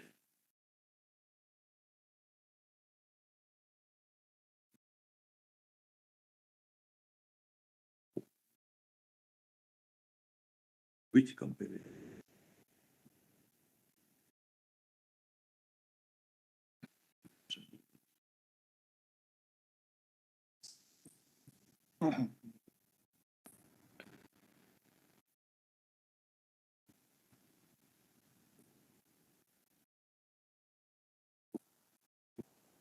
It's 61 years ago, we had Puran Lal Lakhanpal wanting to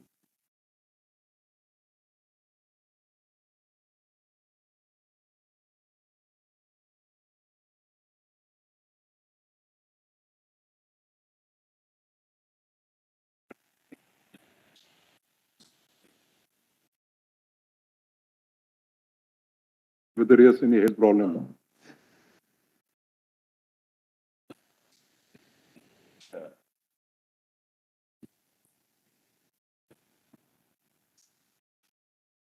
Oh my God. Not a very good compliment for me, my lord. kept others alive. Brother Gavi got worried, because he noticed that the same position persisted for 30 minutes.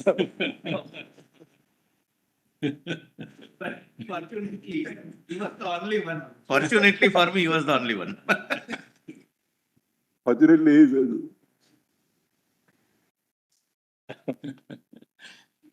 Very good.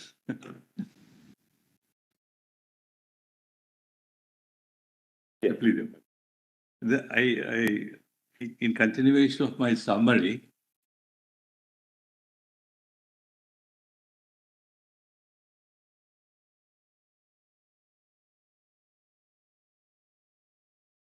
of your lordships have been taken through the whole historical narrations.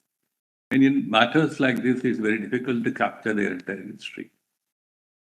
Through a list of dates narration, we want to communicate to the court what exactly happened for a period of 5 momentous years before 1950. And they convey only a very telescope point of view. And a large amount of literature which is available to all of us to say how this momentous process took shape. Through a variety of efforts and engagements, and ideas and conglomeration of thoughts. But by and large, the history has been brought before your lordships. But for the narration of history, the understanding of not only Article 370, but with the constitutional integration process would have been incomplete. And that's where the detailed list of dates narration with the learned solicitor occupies an important space. Now, they said 61 years ago, Purnlal Lakhan Paul wanted to contest an election. Now, his dream has come true. He can contest an election in Jammu Kashmir. He had to wait for 61 years for all of us. All of us are Purnlal and Lakhan Paul, in a way. So this is a grand contribution to what one may say, but it's a very significant historical constitutional process that has taken place in the history of India. Now, why do we have to look at the historical narrative? Is that, of course, both sides would like to place a certain perspective on why a certain course of events alone are important. If you look at the constitutional integration process of the rest of the country and compare it to the constitutional integration of J&K, the historical narrative shows that there is no fundamental distinction at all. Is the political compulsions which happened in the context of J&K made a very slight deviation. And that deviation is, again, I would call a formalization of the principles and the procedures for integration.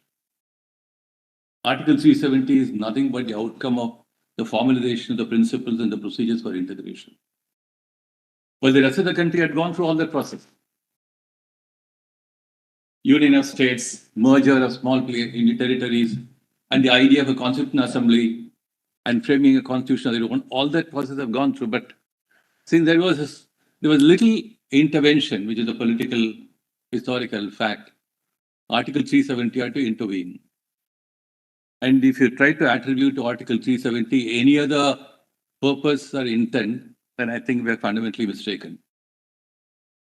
So we are asked to go back, I would probably ask you a lot to go back to 1949, 1950, and look at from the point of those who are engaged in framing Article 370, and with the visualization as to what would happen soon thereafter to the integration process of Article 370. Instead of that, we are sitting today almost 60, 70 years later and trying to imagine into Article 370 what contemporary context want us to imagine. I say that imagination to a large extent is forbidden. So we have to look at it from the text and context and the intent and content of Article 370. Let me quickly formulate my understanding of Article 370. I don't propose to read in extent so many of the judgments which have looked into Article 370. If your lordships kindly turn to my written submissions.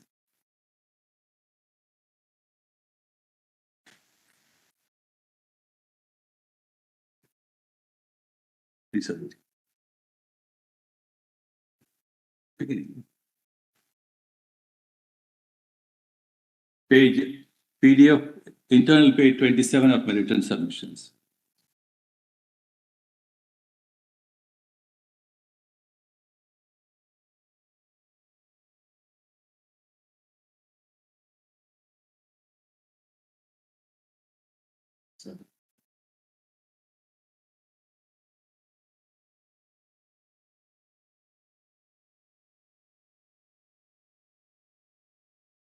And please turn before that to page 30, paragraph 9.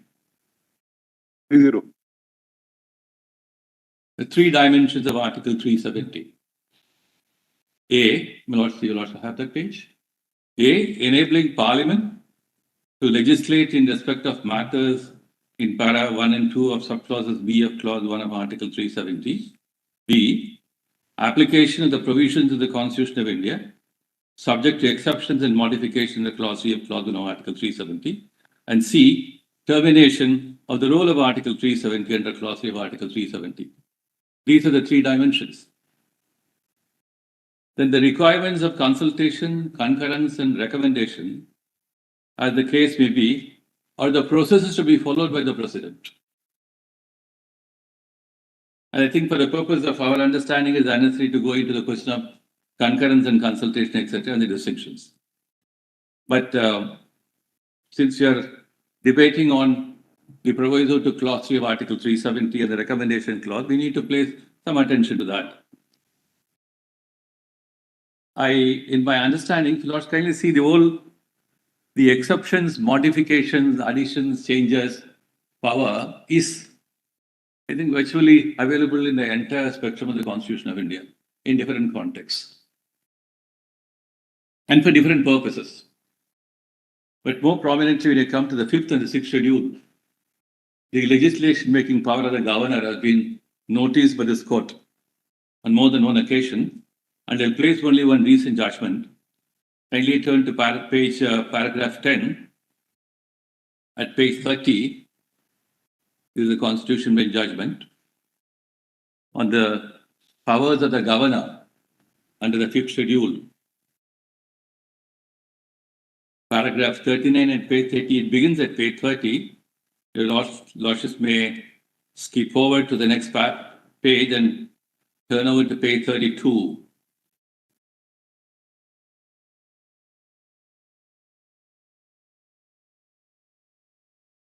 Middle of that page, page 32. There's a sentence beginning, the extent of the legislative power of the governor.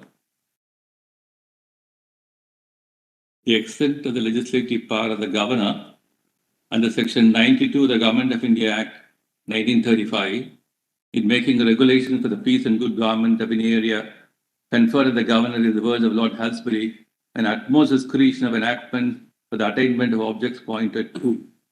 In that case, the words which fell for consideration judicial committee were the power of Parliament of Canada to make provisions for the administration, peace, order, and good governance for any territory, not for the time being included in any province. It contended that if any legislation differed from the provisions in England had been made for the administration of peace, order, and good governance, the same could not be sustained as valid. That contention was not accepted. Then kindly turn over to the next page, page 33.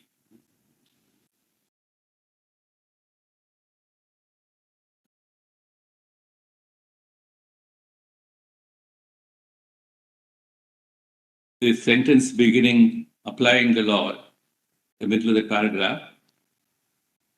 Applying law to an area is making regulations which are laws. So the power to apply law is inherent when there is the power to repeal or amend any act or any existing law applicable to the area in question. The power to apply law is really to bring into legal effect sections of an act as if the same act had been enacted in the entirety. Application of laws is one of the recognized forms of legislation. You'll also find in Article 370, the application principle is virtually distributed in Article 370. I just presently read that. So the application principle of laws were recognized forms of legislation. Therefore, I would probably say that Article 370 conferring power on the President is not in the nature of an executive power of the President. The executive head is conferred a legislative power, a very extensive and wide power. The power to modify a parliamentary law, the power to subject a constitution to modification is a very vast power. And that's conferred on the president, not as an executive head. And therefore, in order the president is enabled in exercising that power, we have only those processes to be followed: concurrence and consultation. So if the scheme was to have a provision to facilitate and aid the constitutional integration process, we need all that to put in place. The comfort and the aspirations also to be not to be compromised, and therefore you have a concurrence and a consultation. Mr. Tony, if we accept that position, is something which we put to the other side. What has been the practice and the convention is something different. No, that practice, in fact, flows from what the president is expected to do in order to complete the process of integration, the constitutional integration process. It is not linearly, unilaterally flow from the deliberations of the Constituent Assembly of J&K. Oh, we understand. It was not a sole authority, yes. We understand your argument to the extent that there were conflicting views expressed in the Constituent Assembly, which is quite you have pointed out, or what was pointed out. And what we have today is Article 370 as it stands in the Constitution. So we have to interpret that and apply that. Yes.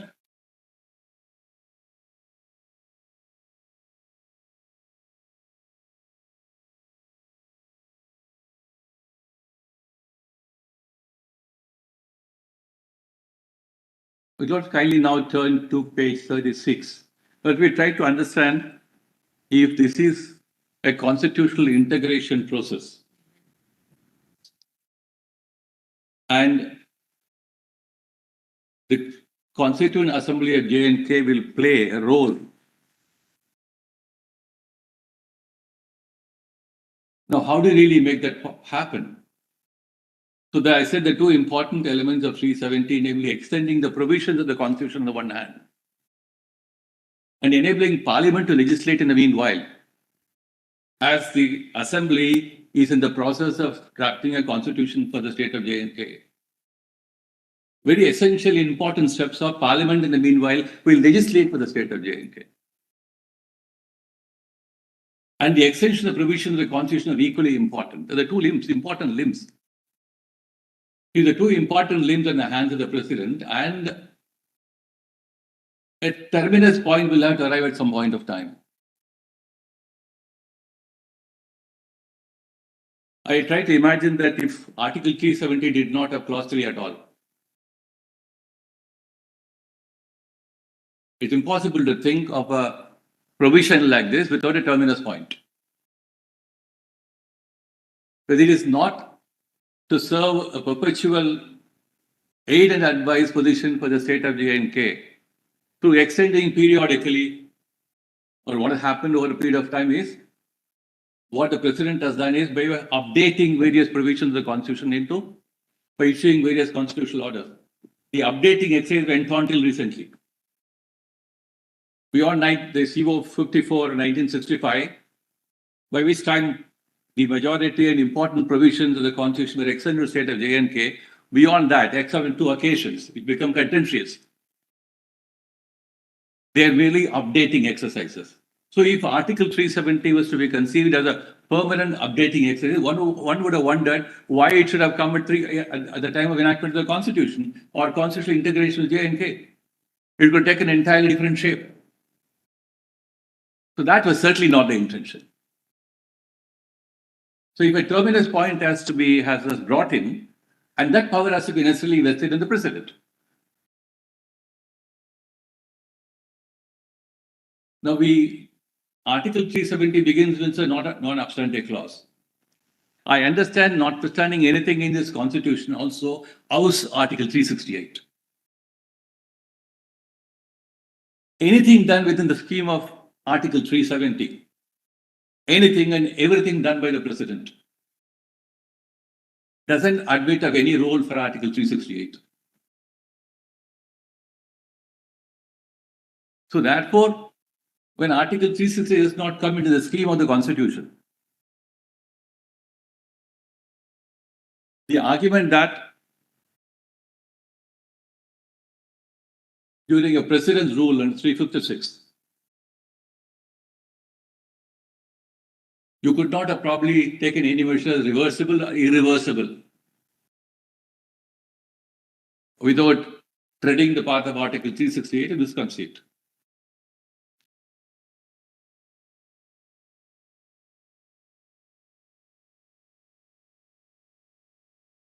So if the realistic understanding of Article 370 was to complete a scheme, let's say at one level, enactment of the Constitution of J&K to the deliberation of the Legislative Constituent Assembly, and it must come to an end at that point of time.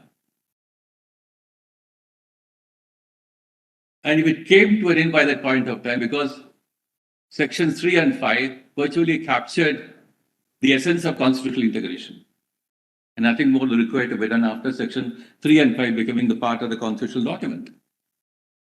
It hardly matters whether you call it today the Constitution, we not get into the question at all. Therefore, if the integration process contemplated came to an end by enactment of section 3 and 5 of the Constitution of J&K, that's at one level. At a different level, if thereafter President has issued various orders in exercise of powers under Article 371D, and if I am right in saying they're all essentially updating orders, except those two controversial orders, where Article 35A came, I ask myself a question: is the President precluded from taking stock of all that has happened under Article 371D and say, what shall I do with it today? That today can come at any point of time. There is nothing, therefore, in the scheme of Article 370 enabling or injuncting the President to ask this question. She is entitled to ask this question at any point of time. At any given point of time, if there is a trigger which facilitates and enables the President to take stock of the whole situation. So COs 272, 273, which are preceded by clock-taking authority of the President. The President has taken stock of whether what shall I do with Article 370? Should it continue or should it be called to have served its purpose and terminate it? If that authority of the President is untrammeled,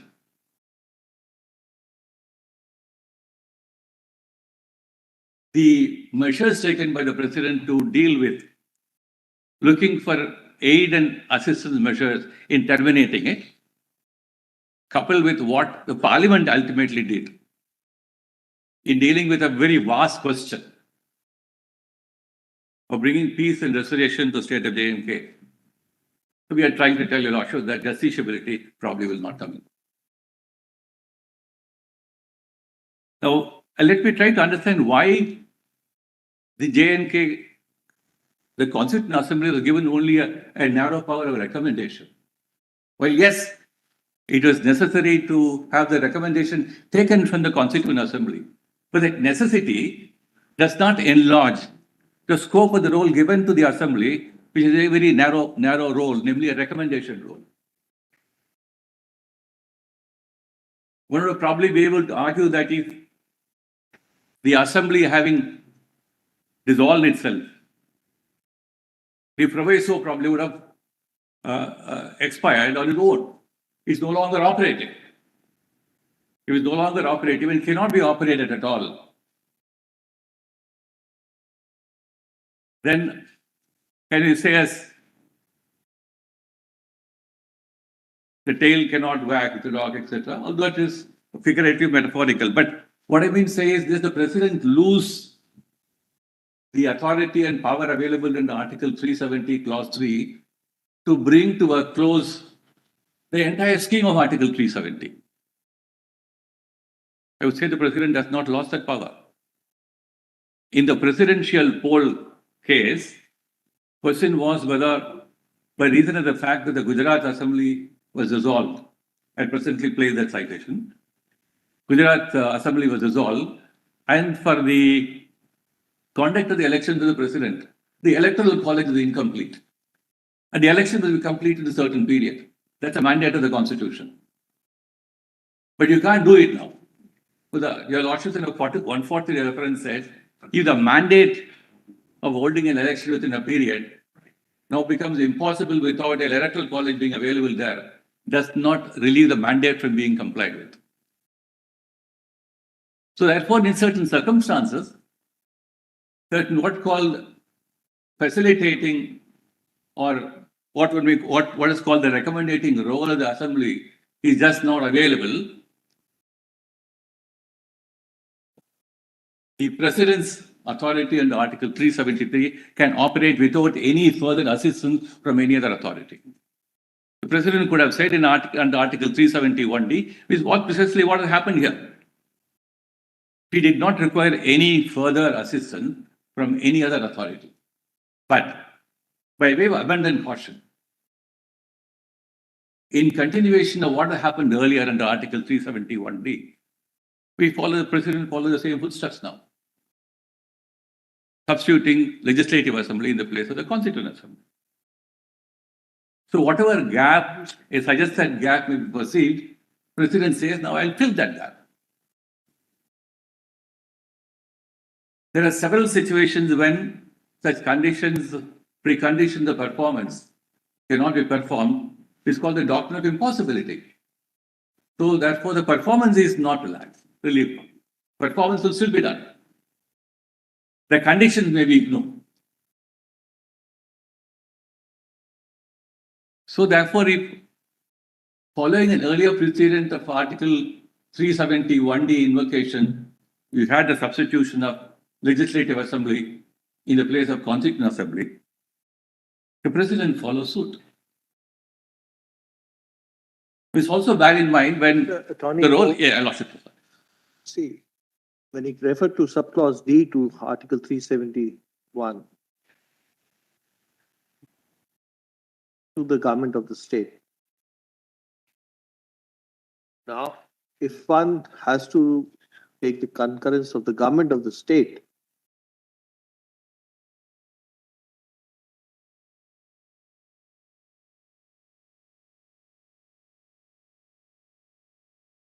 read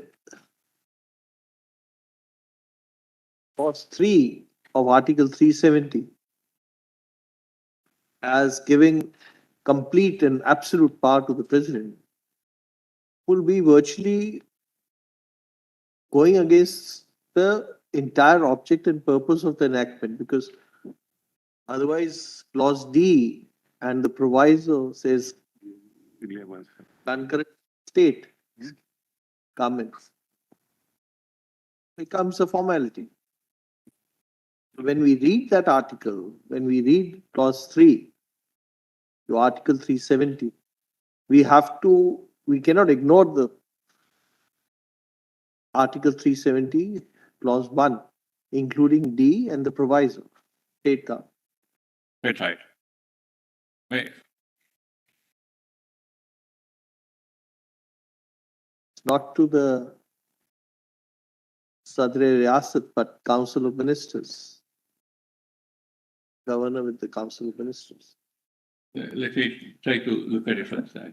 So if you're going to read clause 3 of Article 370 in isolation without reference to subclause D to Article 371, and then argue that this absolute power given, or absolute because there's an integration which has to be done, will it not be in conflict with, or not be in terms of the entire purport of the article itself?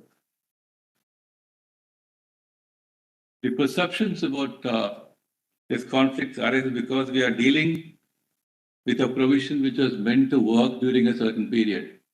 And during the period, how it would have worked. And since it crossed that period, we have all these questions which are apparently in conflict. So therefore, if you go back to a period prior to 1957, and imagine what would have happened if the Constituent Assembly had recommended to the President to dissolve or to delete Article 370, partially or fully. Question would have been entirely different. So because it did not happen, we have to put in position a certain understanding as to make it, give it a meaning and context till ultimately President takes stock on that. So that giving a meaning and context and relevance will flow from what has happened over a period of time. And what the President can ultimately do in our understanding of the role and relevance of Article 370. And that's the most fundamental thing. Is the role and relevance of Article 370, regardless of its exercise over a period of time, is clearly understood by the President now. Then by what other normative yardstick about the relevance of Article 370 will the court judicially scrutinize the exercise of power by the President today? Even if but in this case, is there any President's proclamation excising power under Clause 3 to Article 370? Saying that I'm abrogating Article 370?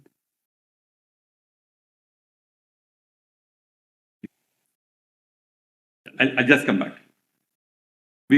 Can I come back to it by after reading of some part of in the line of my presentation? Kindly come to, let me complete this and come to your Lordship to answer your Lordship's question.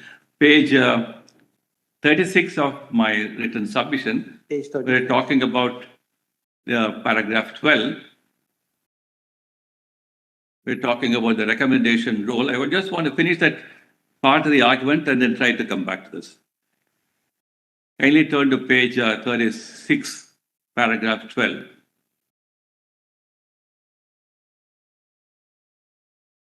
Because if we try to extol the recommendation role beyond a certain level, then we are rewriting Article 370. So the recommendation role is a very minimal role. And how is it being understood in different contexts? We have Does a recommendation postulate a positive recommendation, or does it mean just any opinion? It is just an advice. It is an advice. So it's an advice to facilitate and enable the President to find as to whether Article 370 has served its purpose and to close it. So the whole clause 3 of Article 370 is to render Article 370 inoperative. But what in that context? Suppose there is a Constituent Assembly. Yes. We'll not go into this issue of the Constituent Assembly and the Legislative Assembly. And the Constituent Assembly recommends to the President, do not abrogate Article 370. Is it open to the President then to override the advice? That power of recommendation is not available to the Constituent Assembly. Sorry? The Assembly has to only recommend the President in regard to rendering Article 370 inoperative. The President seeks that advice from the Assembly. The Assembly will not say, I have my different thinking on Article 350 and I'll ask you to retain 370 the way we want it. So therefore, the advice, the recommendation is not just an opinion. Yeah. When the Constitution uses the expression recommendation, it means a positive decision, because Article 370 uses different phrases. It uses consultation, it uses concurrence, it uses decision, and it uses recommendation. Certainly right. So therefore, the use in Article 370 of all these distinct expressions, concurrence, consultation, have their context. So therefore, recommendation is seen as an entirely distinct idea altogether.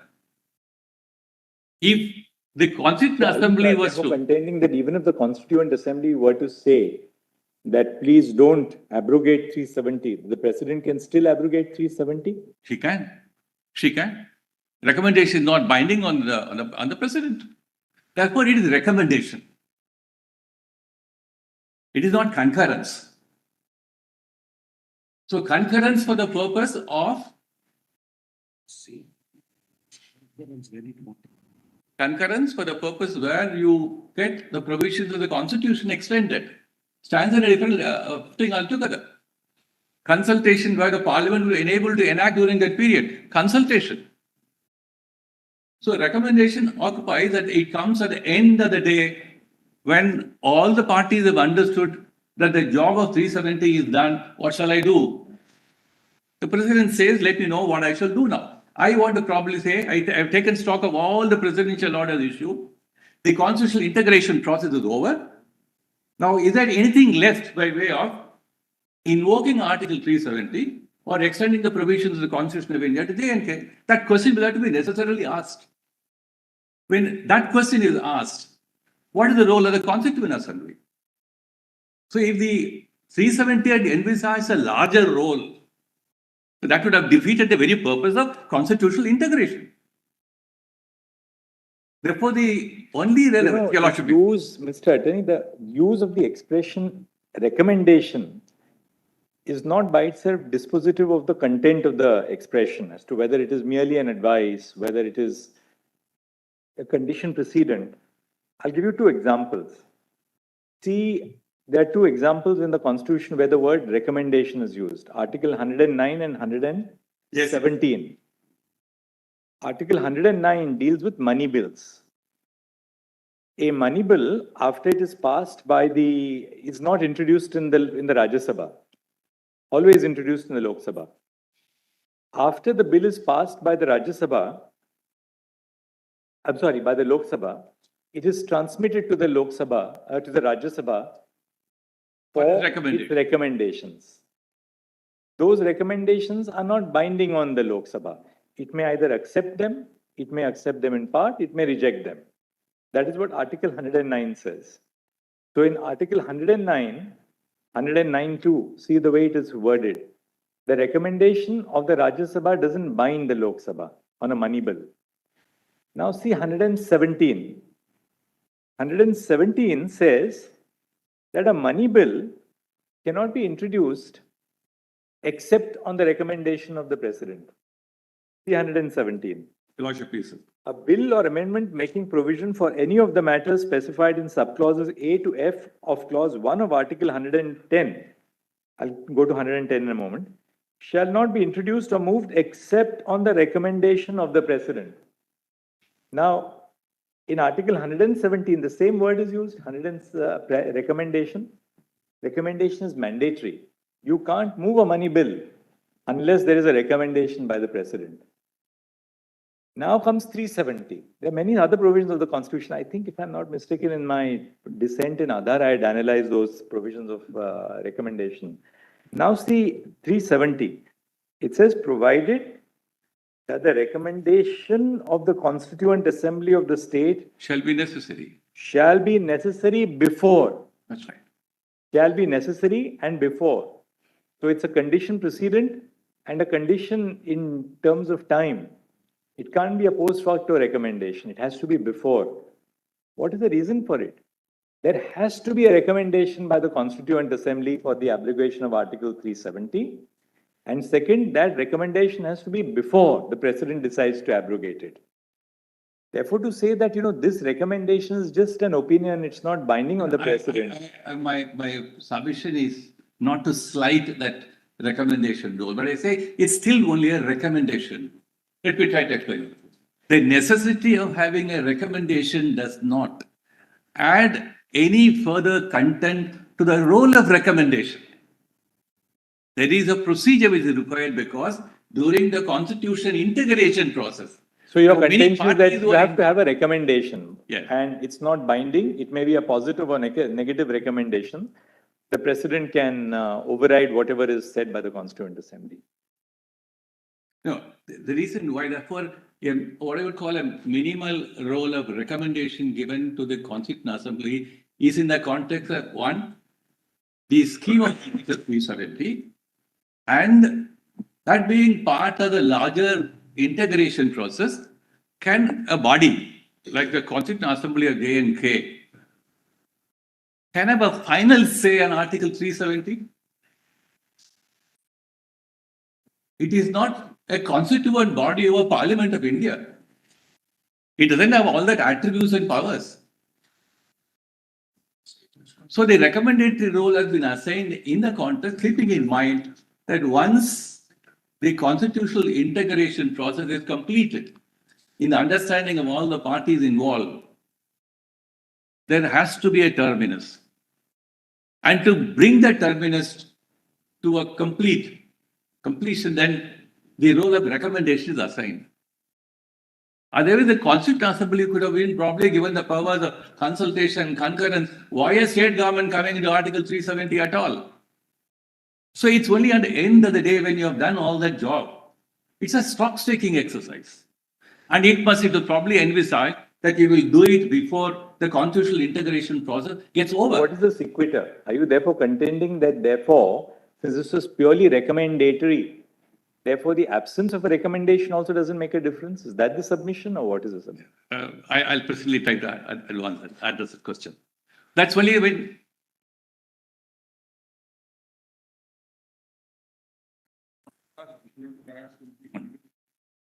103(2), yes. there are different. Oh, Qualifications. Wherever they want that the opinion or recommendation should be acted upon, they say so. It will be referred to the commission will give an opinion, and then it says, and shall act according to such opinion, which is missing in.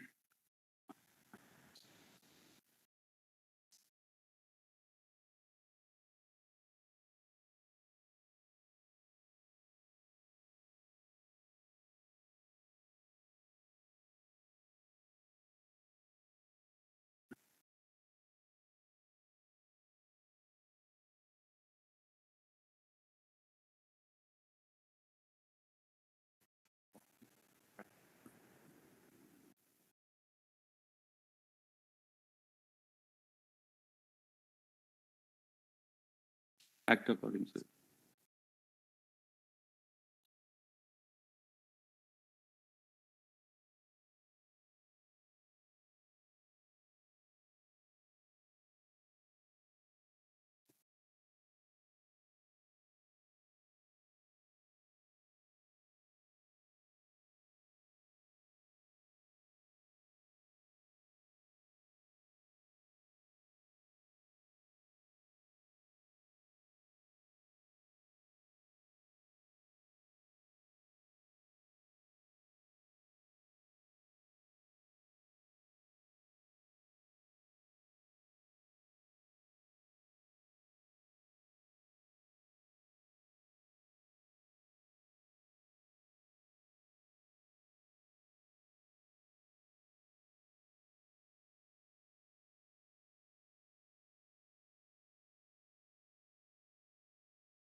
My note, I have mentioned, I didn't read it, but the President of India being bound solely by a body which is outside the Constitution of India, Lord, may perhaps not be the correct interpretation of our Constitution.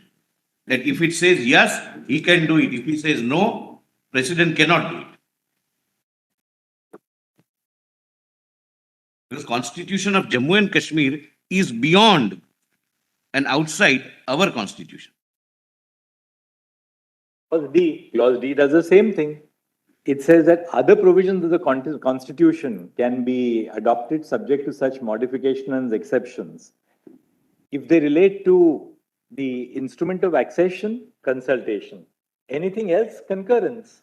Of the state government. Of this Not Constituent Assembly. Not to the assembly. No, but then if the Constituent Assembly was not in existence, then it has to be placed before the Constituent Assembly for its decision. That means even in the case of the operation of clause D, read with subsection with clause 2, the Constituent Assembly is given the overriding power, even in relation to the President. Till it survives, till it. There's slight difference.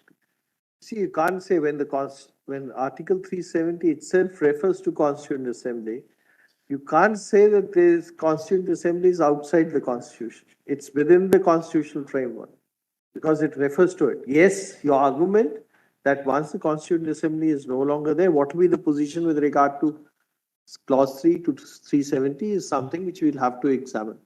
With reference to the procedure you have, with reference to, because the judgments itself many of the constitutional bench judgments still says we are not examining that issue. We'll have to examine. No, only worry is, only with permission of the learned AG, the worry is, Malad, suppose this exercise would have been undertaken in 2007, in 57, when Constituent Assembly was in existence. Suppose it would have recommended that don't abolish or don't abrogate or apply with modification that none of the provisions of the Constitution of India would be applicable, or never apply fundamental rights with that modification. Lord, would, I'm putting a question to myself, the President of India will denuded of its powers, my Lord? Was it intended that by not recommending not to abrogate, it would become permanent? We have taken that Put argument. it in other words, That proviso will no longer be applicable after the Constituent Assembly is not there, but that will not deprive the President of his power under clause 3. to we put have it in taken- other words, if the object and the role of Article 370 is essentially and fundamentally a constitutional integration process, anything which emanates from the Assembly, to the contrary, as a way of negation of the integration process, would be forbidden under the scheme of Article 370. You can't have a negation there. Mr. Tony, you extended that argument, Yeah. therefore the questions arose. You extended the argument to say recommendation only means advice, and even no advice. Suppose the Constituent Assembly was, let's assuming that the Constituent Assembly was, Therefore, There- I quite see. Therefore, that, what I'm that trying- part, the extension part is the one which is. So we have to probably understand the context in which why this provision was at all enacted. The constitution integration process repeated was the only mantra under Article 370. And everything around it revolves around it. 371 A, B, the Parliament is enabled to legislate, extension of provisions of the Constitution, they all revolve around this central theme. See, the only thing is in relation to Jammu and Kashmir. One thing is very clear from reading Article 370. It expressly recognizes the instrument of accession. Categorical recognition of the instrument of accession in Article 370 itself. Second, a categorical recognition in Article 370 of the process of the formation of the constitution of the state of Jammu and Kashmir. Third, a categorical recognition of the status of the Constituent Assembly of Jammu and Kashmir. So therefore, it's not that these were instances which were taking place as a part of the real politic in that state. The IOA, the Constituent Assembly, the process of constitution formation in Jammu and Kashmir, are expressly recognized in Article 370. You're absolutely right. My head is So small they have been caveat. conferred with a certain constitutional recognition, if not a constitutional status, a constitutional recognition in Article 370. I just want to enter a small caveat because the historical narrative about what happened in the rest of the country towards constitutional integration. As I said, essentially the process was one and the same. Constituent assemblies. You are right, formation Mr. of Attorney states. General. You are right in Mr. Attorney General to the point that this was in aid of constitutional integration. Yes, And as we see that integration was taking place by and by yes. from 1957 right through to 2019. So subjects which were completely excluded to the Parliament were brought in within the purview of Parliament. That was also a clear understanding of the constitutional movement towards greater integration of Jammu and Kashmir into the Republic of India and the Dominion of India originally, then the Republic of India. So there was undoubtedly a gradual and imperceptible integration apart from the unconditional accession to India, which we saw right at the outset in Article 3. There's no difficulty about that. But the only point really is this, that there are two ways of looking at Article 373. If the proviso can't apply, we keep 367 apart for a moment. If the proviso to Article 373 cannot apply, does that mean that the power under the substantive part of 370 is Is lost. completely denuded or lost? No.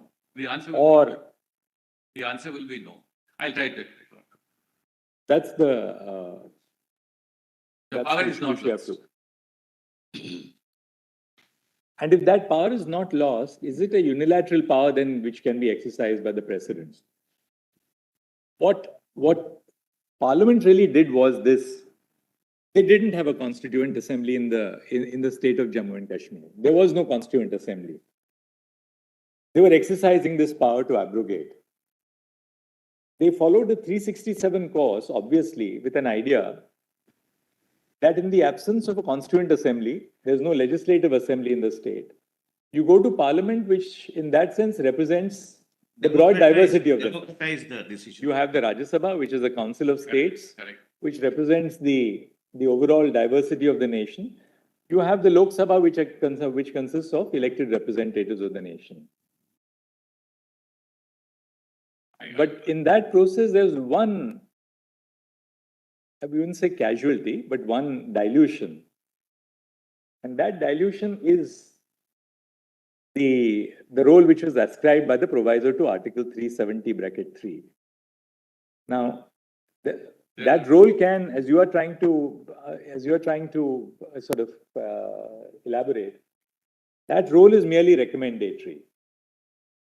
Merely because that role is recommendatory does not mean that it can be dispensed with, because the Constitution provides for a recommendation. When a Constitution provides for a recommendation, we can't say that, well, even if there's no recommendation, that's fine, you can override it. My endeavor is. Can I just add one thing? Sorry. Sorry. Sorry to interrupt. You see, after you amend 367 and say legislative assembly is equal to constituent assembly, we have to take it to the logical conclusion. Right. We've accepted that it exists, but That's right. That's how it has. But my lord, only one question, my lord, and your lordships can consider this, my lord, during this holiday. Lord, suppose in 1957, at the time when the Constitution was framed, Constitution of Jammu and Kashmir, Yes. and the Constituent Assembly was dissolving itself, last speeches were made, etc. Suppose it would have said that now, in exercise of our powers under 370, sub-article 3, we recommend the president that the constitution which we have framed will provide for a semi kind of monarchy, and now therefore you delete 370. Lord, would it not go against the very spirit with which 370 was incorporated? That it has to be temporary and you are an integral part, because 370 sub-article 3 says, notwithstanding anything contained in the foregoing provision, meaning thereby 1 and 2, instrument of accession and article 1 being applicable.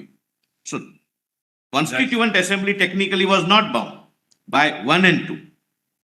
It could have said, then, my lord, would the president be completely denuded and act as per the desire of the Constituent Assembly? It cannot be, for the simple reason that the debates in the Constituent Assembly repeatedly say that this is a temporary provision. So that's why I said you can't. You don't have to refer to the debates. So that's why. Even the. Until That's unless why we I ignore said it. there can't be a negation principle read into the proviso. A principle of negation whittling down the entire scheme of Article 370. You can't read it into the proviso. Let us say, bro, that as Sheikh Abdullah at that time wanted, bro, that independence resolution being passed. That's why you put in registered of the assembly. It's the way that answer is given in the Article 370. And had they proposed, then the president is not bound. No. That proposal is not, this will be contrary to Article 370. That's right. May I have your lordship's permission in support of this submission. Contrary to Article 1 also. Reading material can be shared with. Kashmir is the interior part of it. That's all right. Question. Some reading material can be shared with your lordships, and then. No, nothing in terms of reading material, Mr. Attorney. We have enough reading material with us. Now we will go by churning material, which we have at the bar. I didn't want to. Because then in rejoinder, we'll get a couple of thousand pages, Mr. Attorney, and we only know what difficulty that poses at the end to us. Coming through that, I understand. Give you a more accurate list of names. These are some. We put that discipline on you because we realized what could happen. No, but what happened? That was. No. Show the facts which are on record in the words of Sardar Patel. This is please let us not get into that. When he says, Miss Sybil, you'll have your chance in the I second don't round. think this statement is necessary at all. No, the reading materials, some excerpts from certain books, some thoughts come in the course of how do you explain internal sovereignty, how do you explain certain, I thought if they are useful, I can certainly. The one last word, and then we'll rise, of course, then we'll think of all that you've argued for the holiday tomorrow, that the wide chasm between absolute autonomy as it existed on the 26th of January 1950, all right, and complete integration as it was brought about on 5th of August 2019, that chasm had been substantially bridged by what was happening in between. So really, in the sense, it was not a complete migration from absolute autonomy to absolute integration. It had become a shell, my lord, as Whether you call it a shell or not, Gujarilal Nanda said. it's obvious that a substantial degree of integration had already taken place in the last, between 1950 and 2009, 69 years. The final And therefore, what was done in 2019, was it really a logical step forward to achieve that integration? Absolutely. This integration was whole already. In 1950, only assimilation was there. Different meaning for us. The power to make the law. Yeah, interesting issues, yes. Very interesting issues. Mr. Attorney, about how long would you take? About half an hour or so An hour now? more if possible. Sorry? Maybe an hour more.